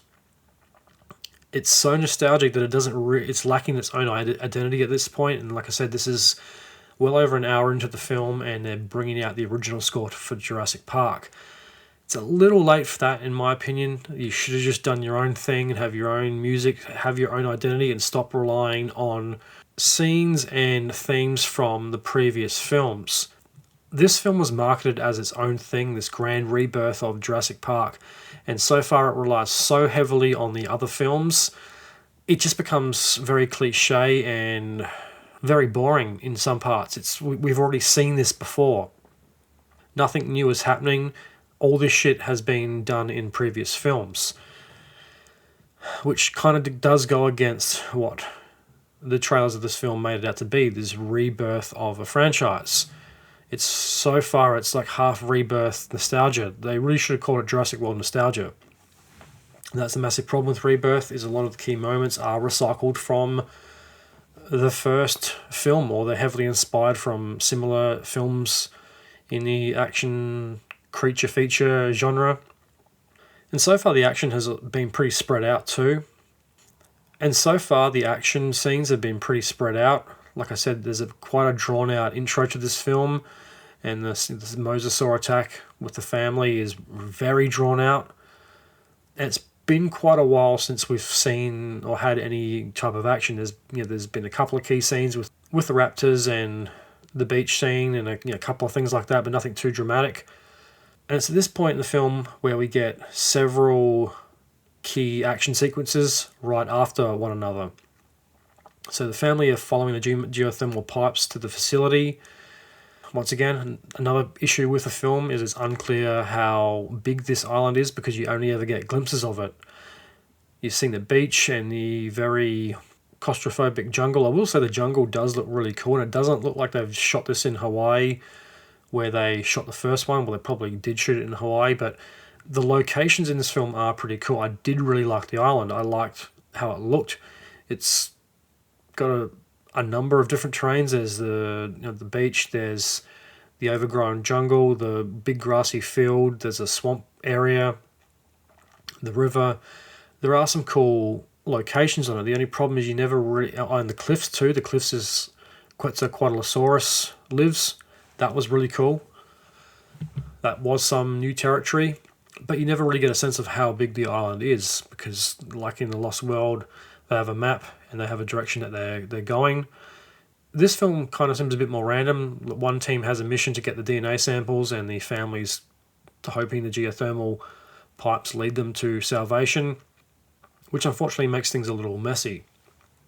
So it's unclear how big the island is or how long it's going to take to follow these geothermal pipes to the facility.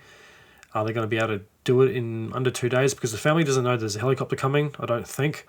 So they don't know about the time limit. And this time around, the buildings seem much more elusive and vague, and we don't really get a good look at the lab or the containment pens or much of the facility, which, back to what I was saying, would have been really good if the opening of this film was a little longer and you got to see a bit more of the island and what was really going on there. It wouldn't have given too much away either. It would have helped set up the second half of the film a bit better.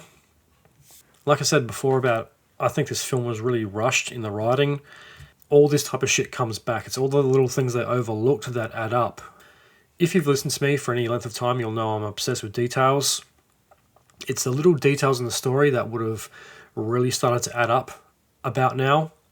Because I'm one of those people that will watch a movie and just dissect different parts of it, and if a couple of details are missing, I'll be like, why did they do this? Why did this happen? That doesn't make any sense. Why is this guy doing that? Or why is this event happening?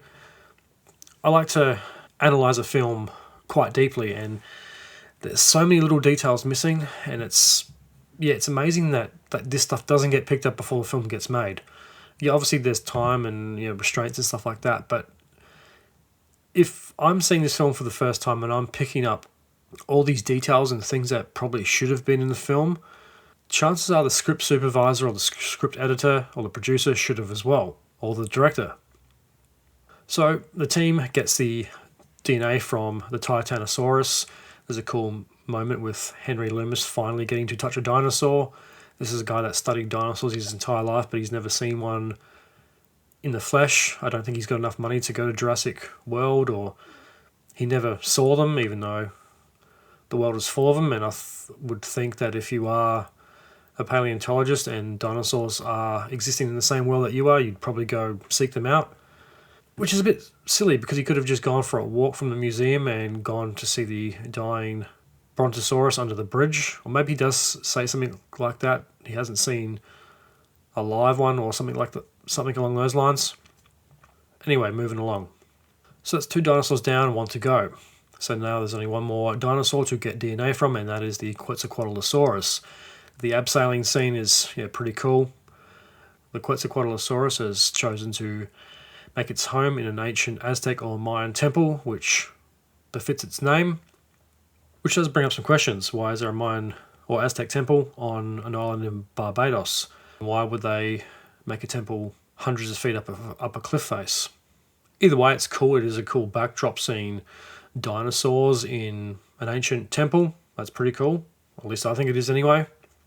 The only problem is you do see a couple of Quetzalcoatlosauruses flying around. There's obviously a nest, so they've been breeding. But you only see 1, which is a bit annoying, because the flying dinosaurs were always a late addition to the franchise. And they finally put the biggest one in it, and you only get 1 of it. It's a very cool and mean-looking animal. But would it really have killed them to put a few more in? I don't think so. During this abseiling scene, Duncan finds stairs leading into the temple, which, if they had looked harder, they probably could have saved themselves the trouble of abseiling down, which seems a bit counterintuitive, but it was a cool escape route, I guess. The belaying scene is pretty cool. Don't know if the rope would have broken quite so easily, but this is definitely one of the most intense parts of the film. You get a real sense of danger, or someone's going to fall. Zora, Loomis, and the second mate all go over the edge, leaving Duncan and Martin to act as belayers. That scene was pretty cool, because there's also the added danger of getting caught up in the rope, and when the Quetzalcoatlosaurus discovers that they're trying to poach the DNA from the egg, because obviously the mother is too dangerous to get DNA from, it comes in and tries to stop him. I think he gets flung across the room. A couple of people get tangled up in the ropes. He goes over the edge. It's a very, very cool, intense scene. It's also one of my favourite scenes in the film. But unfortunately for the team, this leads to the death of yet another member of the crew. And you kind of know from the start of this film too who's going to survive, so it's not really a huge spoiler. You know these characters are going to probably be in the sequels, so it's not really a huge surprise who lives and who doesn't. So next up is probably the most anticipated scene of the film, and that is the river raft scene, which apparently was supposed to be in the original Jurassic Park, and I think it's a scene that was in the Jurassic Park book. The family are the centre of the action this time. They're making their way across this river. There's a random high-tech looking boat shed that's painted much the same way the Jurassic Park toy boxes were, with the blue and yellow caution stripes. It's unclear why it's there. The baby dinosaur doesn't want to go any further, which is probably a good indication that something is wrong. And at this point in the film, the baby dinosaur hasn't really done much apart from add to the cuteness factor, and it's more or less a glorified support animal for a traumatized child. So the dad's hurt his ankle in the boat crash, so the eldest daughter volunteers to make it across the river as quietly as possible. You know something's up. There's a bad smell in the air. There's a dead duckbill dinosaur, which obviously is not a good sign. Probably means a carnivore's around. She's making her way to the boat shed, and a Dilophosaurus pops out of the bushes for no apparent reason and spreads its frills, makes a threatening gesture, smells the air and fucks off. And unfortunately, they basically show all the dinosaurs in the trailer of this film. There's not a lot of surprises along the way. I'd say most of the dinosaurs in this film have, obviously apart from the Titanosaurus that's new and the Quetzalcoatlosaurus, incredible that it's the 7th film in the franchise and that's the first time the Quetzalcoatlosaurus has been included. Besides those dinosaurs, every other dinosaur we've seen before, which there's only a finite amount of dinosaurs, but a Dilophosaurus is one of the iconic scenes from the first one, and it pops up again in Dominion, but it's just fan service. There's a bunch of them running around, and they attack Dyson much the same way the Dilophosaurus in Jurassic Park attacks Nedry. He's got the Barbasol can from the original in the end of Dominion, and he's trying to make his way out on the fucking Tesla tunnel looking thing where he gets attacked and killed, which is just fucking completely stupid. And this time around, this Dilophosaurus just pops out of the bushes and, sticks its frill up and tries to act tough before running away. It just seems like they're just putting dinosaurs in it for nostalgia's sake. There was no reason they needed to put it in there. And what happens next should have been the scariest part of the fucking film. It should have drawn out the attention. It was a great chance to amp up the intensity and the tension in the air and make it really scary, but they fucked that opportunity up. And this leads to the sleeping Rex. You hear a snoring dinosaur. There's long grass because this island's full of it. And you see these giant T-Rex legs go up in the air like a dog turning over in its sleep, and it's basically a T-Rex sunbaking. It has its mouth open. These are all shots that have been in the trailers. And this leads to the boat chase and the river scene. She goes into the shed to find a raft. There's a canoe or something. They find like an inflatable rubber, like lifeboat looking thing. You have to pull a handle and it pops out and it makes a noise, and she's hiding behind it, and the T-Rex wakes up. And that's the other problem, is the cast doesn't really seem to be terrified of a dinosaur that could fucking eat you, especially one as big and scary as a T-Rex. This teenage girl's hiding behind this thing like the T-Rex doesn't have a sense of smell, which the T-Rex scent has played a big part in the previous films, like The Lost World, where they track down the baby through the blood on Sarah's jacket, which pops up multiple times in that film. The family was probably the more interesting story, I'd say. Like they were the far more defenseless characters in this, and I mean, you could have had if you really wanted to make an original film, you could have had them getting shipwrecked on the island, trying to make their way through it. How could you make a compelling Jurassic Park film and nobody get eaten?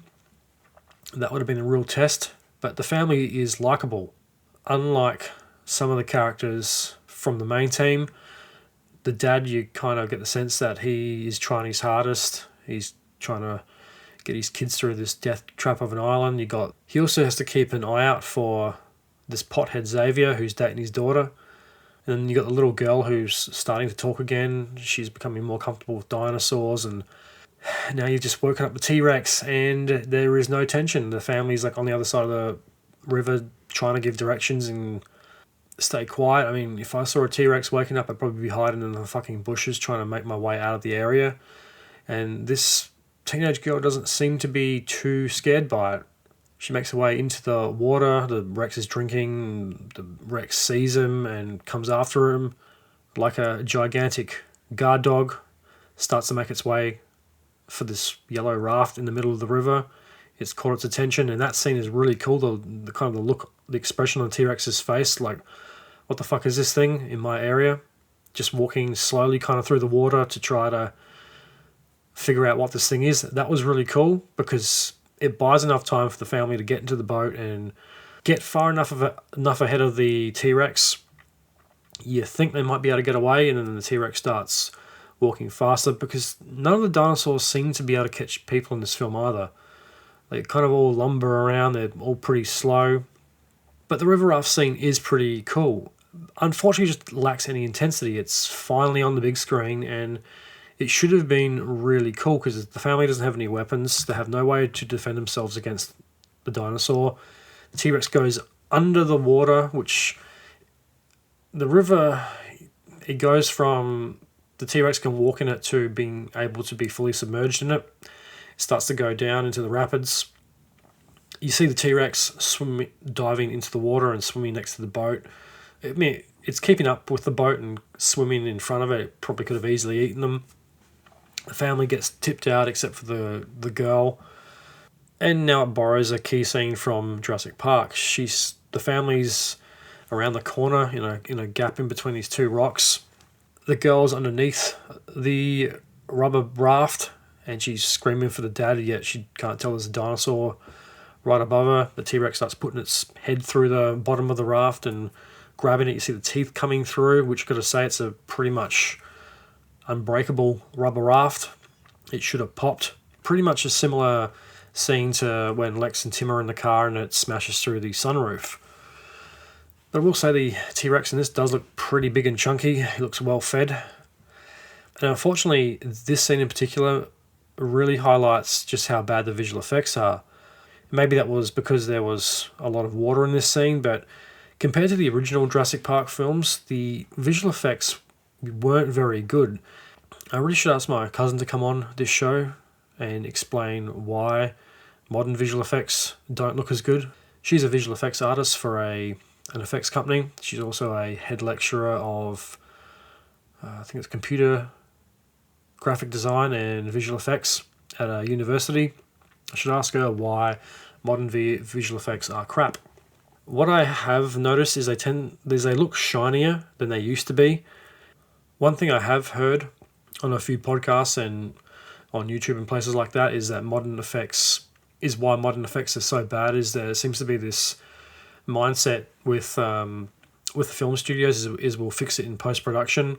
If you can't get something looking good during the film, or they're not going to put the time and effort to make backgrounds or character design or environment or locations or whatever, there's this attitude that we'll just fix it later on in post-production.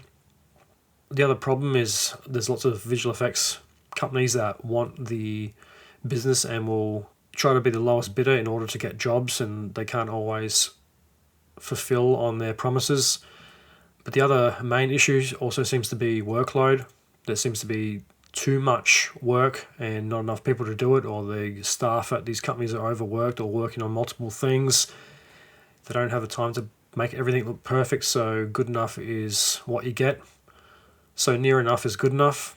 I think that's a huge problem where in the first Jurassic Park it was a bit more experimental, but it was more, this is a new art form we're trying to push. Let's try to put as much time and effort into it as possible. Which when you think about it, like I said at the opening of the show, it was 3 years since the last Jurassic Park film. Jurassic Park 1 comes out in 93, Jurassic Park 2 comes out in 97.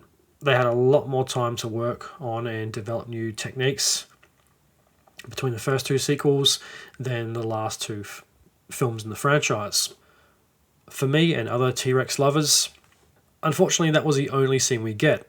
It was the only scene with the T-Rex in the entire fucking film, which continues a trend of only seeing a dinosaur once for one specific sequence or action scene, which was really sad because I wanted more of the T-Rex. He had cool tiger stripes on him, or her. It looked really cool, and it's just in one scene. Like all the dinosaurs we've seen so far, they've been from previous films, and they're just in a couple of sequences, and that's it.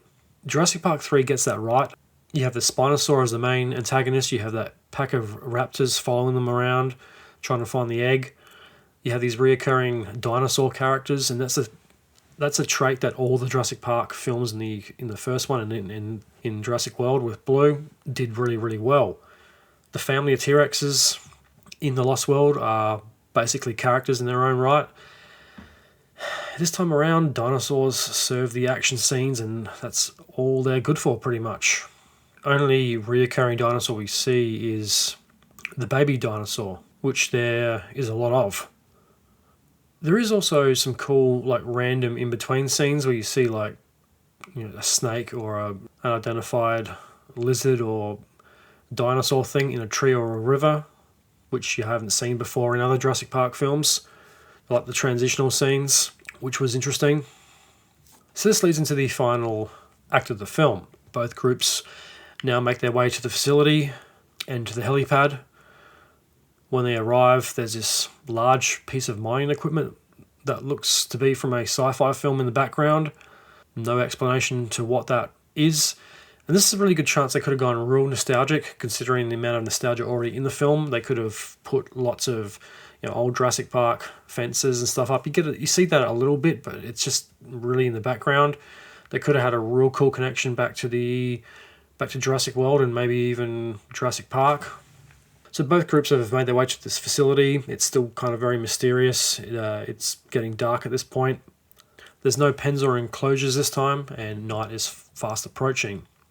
So it's now nighttime, and the power goes on. One of the characters mentions that it's on a loop or a timer or something, which is the reason all the power comes on, which seems pretty random because they're standing outside the old facility and there's an electric vehicle outside of a service station, or what looks to be a service station. It looks like the car was, charging its battery, or the driver was getting some snacks or something. This also seems to be the main part of the facility. There doesn't seem to be any direct entry point or room you walk into to get to the lab, and this is the same lab from the start of the film.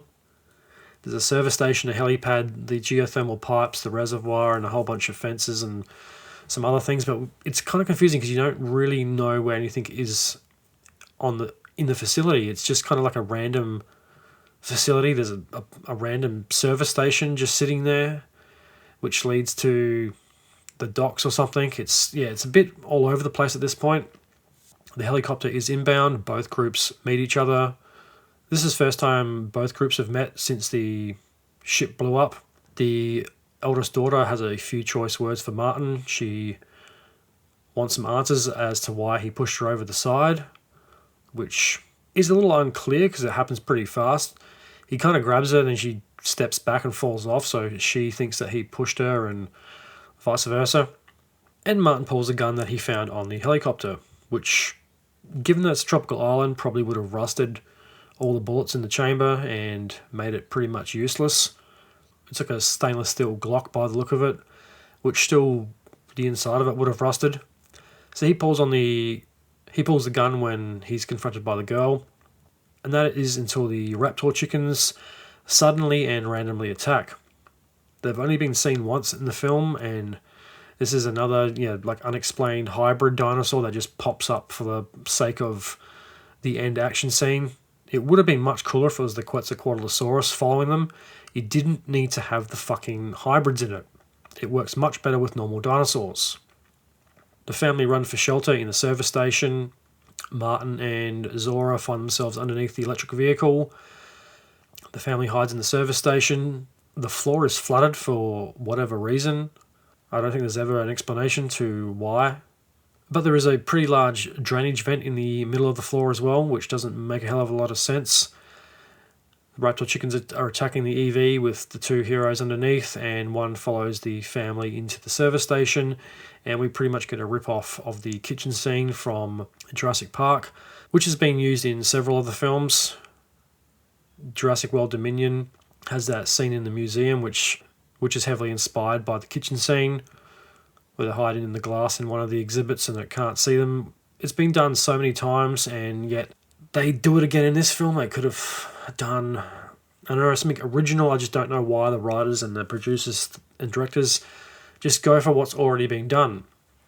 There's a scene in it where the youngest girl gets separated from the dad and the sister. The baby dinosaur gets out of the backpack and I think she goes to find it. The raptor chicken is headed her way, and she hides in one of the fridges and puts her rain jacket in front of the glass, and it looks down and it's looking at its own reflection in the glass, which is pretty much the same scene as Lex in the oven and the raptor looking at her reflection, which was always one of the coolest scenes, I thought. Or much like the museum scene from Dominion, where they're hiding in one of the exhibits. The dad throws something to distract it. It's so much like the kitchen scene. It's nearly a shot-for-shot rendition. The family's hiding in one of the aisles, and you see the raptor chicken in another aisle, looking for the source of the noise, where the dad throws a can or something, before the daughter comes out of the fridge and they head for this random drainage port in the middle of the service station which is big enough to fit a whole family into the tunnel systems underneath the facility. So all these set pieces, like the service station, the EV, are pretty much there just to service the action scenes and just to come up with a entertaining finale of the film, because it is so derivative of some of the other films and so heavily inspired. There's not a lot of new ground here. And like I was saying about the flooded floor, like, why is the floor flooded? It just seems like, oh, well, let's write a flooded floor so there's a drainage port so the family can get out. Well, I don't know, maybe have them run into the main facility or something. You didn't have to make it a 5-minute scene that is a rip-off of the kitchen scene from Jurassic Park. So Martin has revealed his true colours. He's handcuffed the samples to his wrist. There's a random boat that is still in the dock, which is the only way off the island. So our heroes are going to make their way to the dock and salvation. Martin has got his own plans. He wants to get the boat and get off the island himself. And you think, being a tropical island and having an electric vehicle and a boat that has been outside for 15 to 17 years, it'd be covered in moss and rust. Yet nothing is rusted or mossy in this film, and the electric vehicle still works, as do the torches, I guess, if they were getting charged up every night or something by the geothermal power. Yeah, maybe that explains why everything was working, but in reality, everything would have been rusted and covered in moss. This is pretty late into the film, and there has been no mention of the mysterious mutant from the start of the film. There's not so much as a tease from it either. So the helicopter is inbound. The family's stuck in the tunnels underneath the facility. Loomis and Duncan are in the lab. Martin and Zora are still in the EV, or Martin's got into the EV and Zora's joined the family in the tunnels. Loomis is in the lab. You see the enclosure or the containment field, whatever the fuck it's called, with the D-Rex name flashing on it, which is obviously a fucking dead giveaway that this thing's called the D-Rex and it's literally about to enter the screen. And lo and behold, the D-Rex's foot comes into frame, or feet come into frame, very silently. It's not like the T-Rex from the first one where there's the water glasses and the vibrations in the ground. And like I mentioned about, this is the type of thing that Gareth Edwards does very well. All of his tricks he used in Godzilla and monsters are on display here, hiding big monsters in dark, smoky scenes. The helicopter circles back around. Loomis runs out onto a walkway, fires off a flare gun, gets the helicopter's attention. It comes down to rescue our stranded heroes. Things have gotten very misty and smoky in the time the helicopter has come down to land, which there's pretty much no explanation for. The heroes think they're saved until a big hand comes through the smoke holding the helicopter. The D-Rex finally makes its glorious entrance into the film, and it's about as exciting as a kick to the head. We never really find out what D-Rex stands for. At least there's some explanation to the Indominus Rex and the Indoraptor in the previous films, but D-Rex is still a bit of a mystery. I'm sure there's somewhere on the internet, but I can't be bothered looking it up because I really don't care. It's basically a hybrid, mutated T-Rex that looks like a T-Rex crossed with a xenomorph crossed with the Rancor. It's kind of got like a round Rancor head fused to the top of the T-Rex skull. It's got 4 arms. It's got big long clawy arms and the T-Rex arms. It's got this kind of smooth bone kind of a head thing. It looks completely fucking retarded. It could have been scary if it was used throughout the film and they didn't save it for the final 20 minutes. If it had been more like the T-Rex from the first Jurassic Park, I mean, they've copied the other films so much they might as well have taken a few points from the antagonist playbook as well. They could have had it stalking the family or the team throughout the film, but no, it just randomly knows that they're going to be at the facility and turns up the same time they are. There's been no peep from this thing the entire film, and it's just been living, for 15 to 17 years on this island. And that's the other thing, and there's not a huge amount of carnivores, but there needs to be a big enough food source and territory for both of them, because the T-Rex probably wouldn't get along with this thing. Neither the Spinosaurs, they all need their own territory and their own food sources. Because the T-Rex eventually would have eaten everything on the island, much the same way it would have eaten everything on the first island, unless there's a big enough population of game animals. And this is kind of a similar thing. This thing is huge. It would need a lot of food per day, and it just lurks around the island in dark shadows. And by the time it actually appears, most of it is obscured by darkness and cloud, and it's just not scary, it's not intense, and it's not like this big grand reveal like Godzilla was, because Gareth Edwards does a very good job of hiding a monster the size of Godzilla, and when you finally see him in the later part of the film in his entirety, it's really cool. Unfortunately, it's not this time around because there's no explanation to this thing. You don't see it enough or get hints of it during the movie to make it scary or the antagonist of the film. If you had seen a bit more of it, like maybe in the bushes or something, or you see an eye, or it's stalking them, or they find the footprint, yeah, maybe it would have been a bit scarier, but there is none of that. And by this point in the film, you completely forget that this thing's even in it. There's no mention of it. There's no mention of an ultra dangerous mutant that hasn't been seen before. The film is pretty long too, as I mentioned, so it's been a long time since the start of the film, and I think most of the audience probably forgot that the D-Rex was even in it. So Martin fucks off in the car, the family gets in the tunnels, Henry and Duncan go to the lab. This is the final act of the film, and it is pretty anticlimactic, and unlike other films, I was expecting a stupid fight between the T-Rex and the D-Rex, which I am glad this film doesn't do, because I don't want to see the T-Rex get killed again. But at the same time, the D-Rex, like every other dinosaur in the film, just serves the action scenes. Like I said, none of the dinosaurs are reused in the film. None of them pop back up. So every action scene, you need a new dinosaur, and the D-Rex is no different. So the heroes escape through the tunnels. Duncan leads off the Rex with a flare. I wonder where they got that idea from, because every dinosaur in Jurassic Park seems to be attracted to light. There's a big metal gate stopping our heroes from getting to the dock. The youngest daughter is the only one that can squeeze through the bars to get to the control pad and open the door, so that's exactly what she does. The D-Rex pops up, and she doesn't seem to be scared of this thing. She's kind of hiding from it. It's looking around to see what's going on. Now, I think I've just figured out what the D-Rex stands for. I think it means Dumb Rex, because this thing is a fucking moron. It doesn't seem to really know what's going on. It kind of just plods along and comes into frame. It kind of just looks at things with its kind of retarded little eyes underneath that giant Xeno-looking head. It kind of just bends down and looks. It's not really menacing.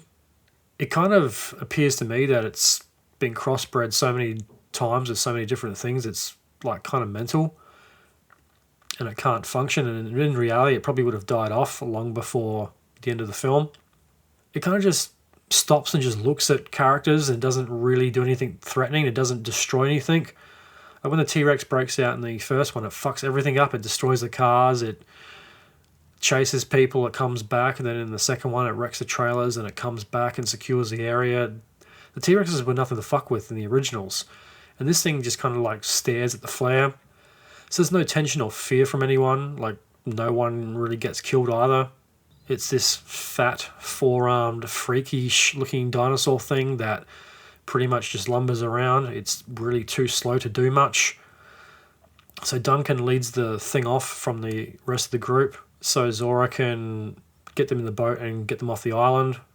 Zora gets emotional at this point. She's kind of been a wisecracking veteran merc, and now she's showing a bit more of a human side, which was nice. Scarlett does a good job in this film. I do like Scarlett Johansson. She was good, Mahershala Ali was good, and so was Jonathan Bailey. So Martin's journey in the EV doesn't end well, let's put it that way.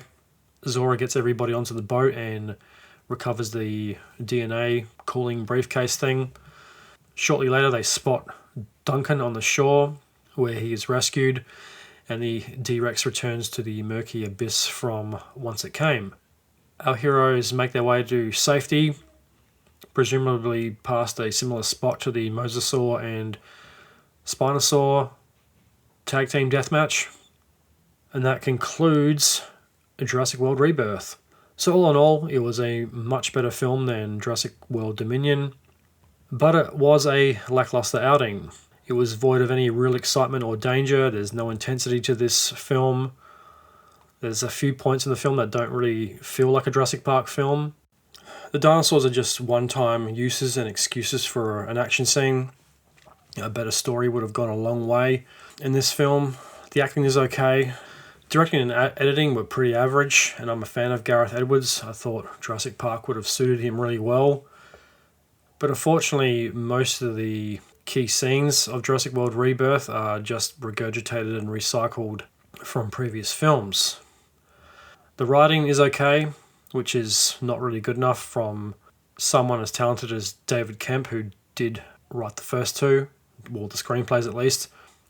If this is meant to be the start of a trilogy, I hate to say it, but I'm not really that excited for future films. It's very repetitive and rips off a lot of the scenes that made the first film so iconic. Rebirth doesn't have much of an identity either in a series that at this point everything has pretty much been done. Unfortunately, Rebirth didn't really rebirth the franchise, and I think if future sequels are to be successful, it really needs new life and an original story and direction to go in. No more formula-based crap. No more mutants or hybrids, please. The end of the film would have been far more compelling if the T-Rex had have showed up again and started destroying things or started hunting the characters. It would have been a hell of a lot better to see the T-Rex make one last appearance instead of the fucking stupid D-Rex that hadn't been seen the entire film apart from the start. The audience has had enough of hybrids Universal, so enough is enough. Stick to dinosaurs. It's the third time you've tried the hybrid storyline and it hasn't worked. I'll give you a pass for Jurassic World, but the other films are just unforgivable.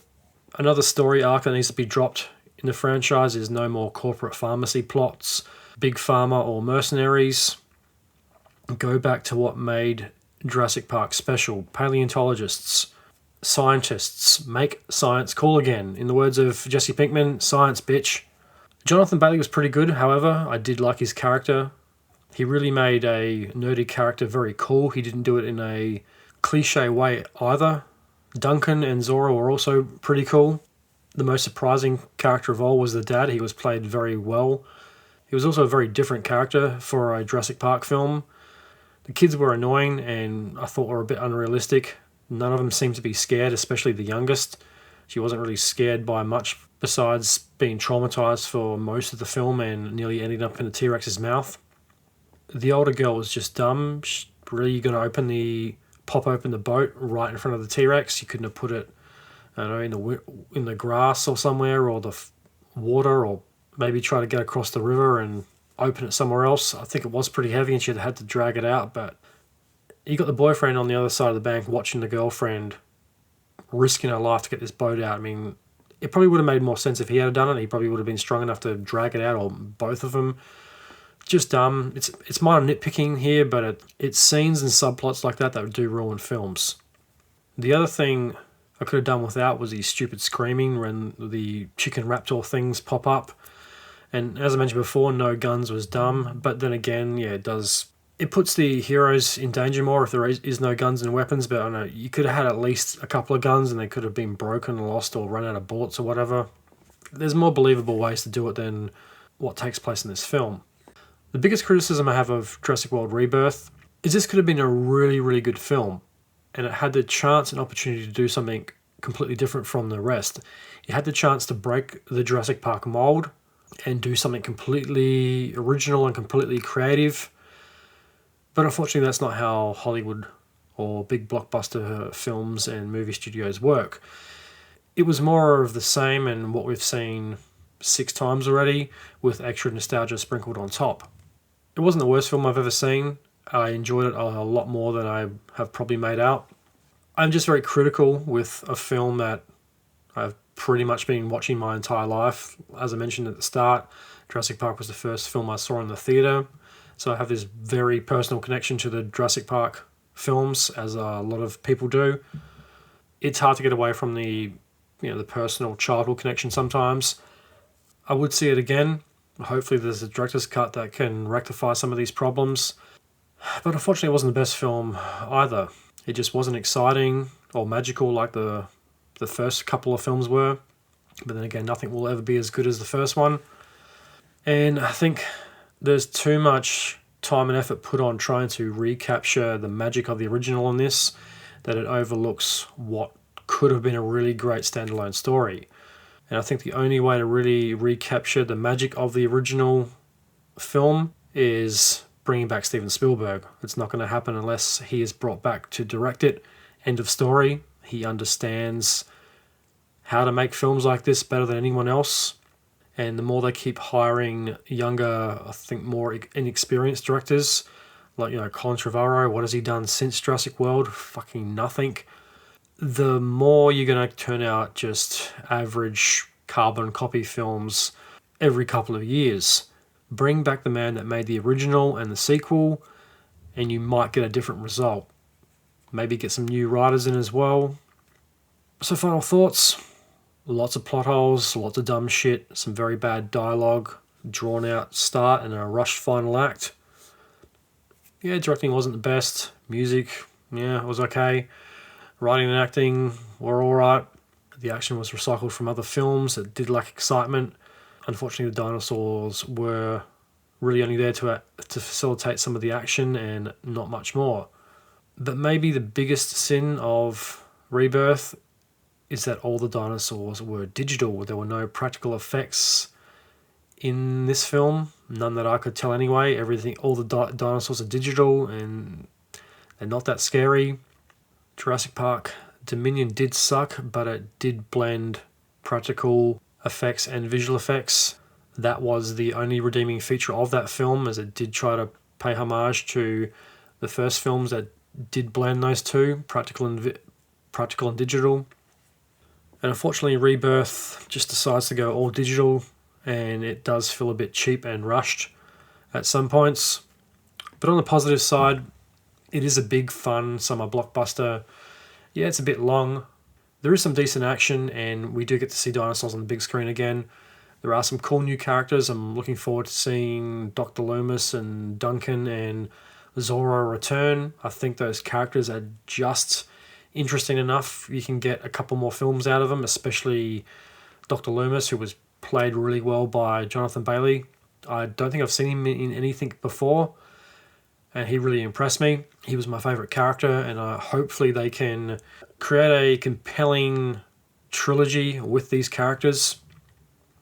Yes, the first one might not be perfect, but it's a good chance to make a very cool trilogy with these new characters. But unfortunately, I think Hollywood accounting will probably win out in the end. So all in all, I give this film a 3 out of 5. Wasn't the best film in the world, wasn't the worst. It was, in a comfortable middle lane, I think. Definitely worth seeing on the big screen if you're a fan of the franchise. There's a world beyond what we see, full of whispers, shadows, and encounters that defy explanation. The paranormal, the unexplained, the mysteries hidden in plain sight. I'm Heather, your guide through the unknown. Together, we'll navigate chilling encounters, impossible coincidences, and the stories that stretch the boundaries of reality. Through expert interviews, deep dive discussions, and co-host explorations, we'll uncover the science, the speculation, and the personal experiences that shape the paranormal landscape. Have you got a story of your own? Send it in. We'll feature first-hand accounts from listeners who've experienced the impossible, adding their voices to the mysteries we seek to understand. From haunted locations to cryptid sightings, from UFO phenomena to messages channeled from beyond. Each episode peels back another layer of the veil. Fasten your seatbelt, expand your thinking, and cross the threshold with Beyond the Veil Australia. The veil is thinner than you think, and the search for answers is just beginning. Follow Beyond the Veil Australia on Instagram, Facebook, TikTok, and YouTube for exclusive content, behind-the-scenes insights, and community discussions.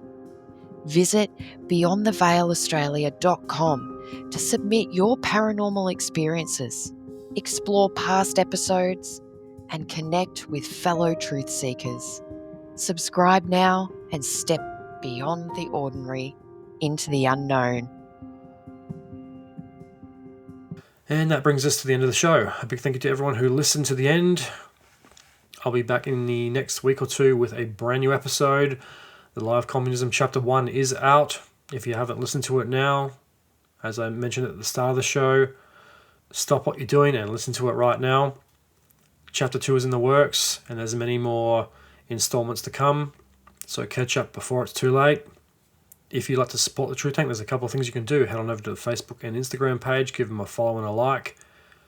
You can listen and download your favourite episodes of the Truth Tank on Spotify, Apple Podcasts, Amazon Music, Pandora, YouTube, iHeartRadio, Castbox, Audible, or wherever else you get your podcasts from.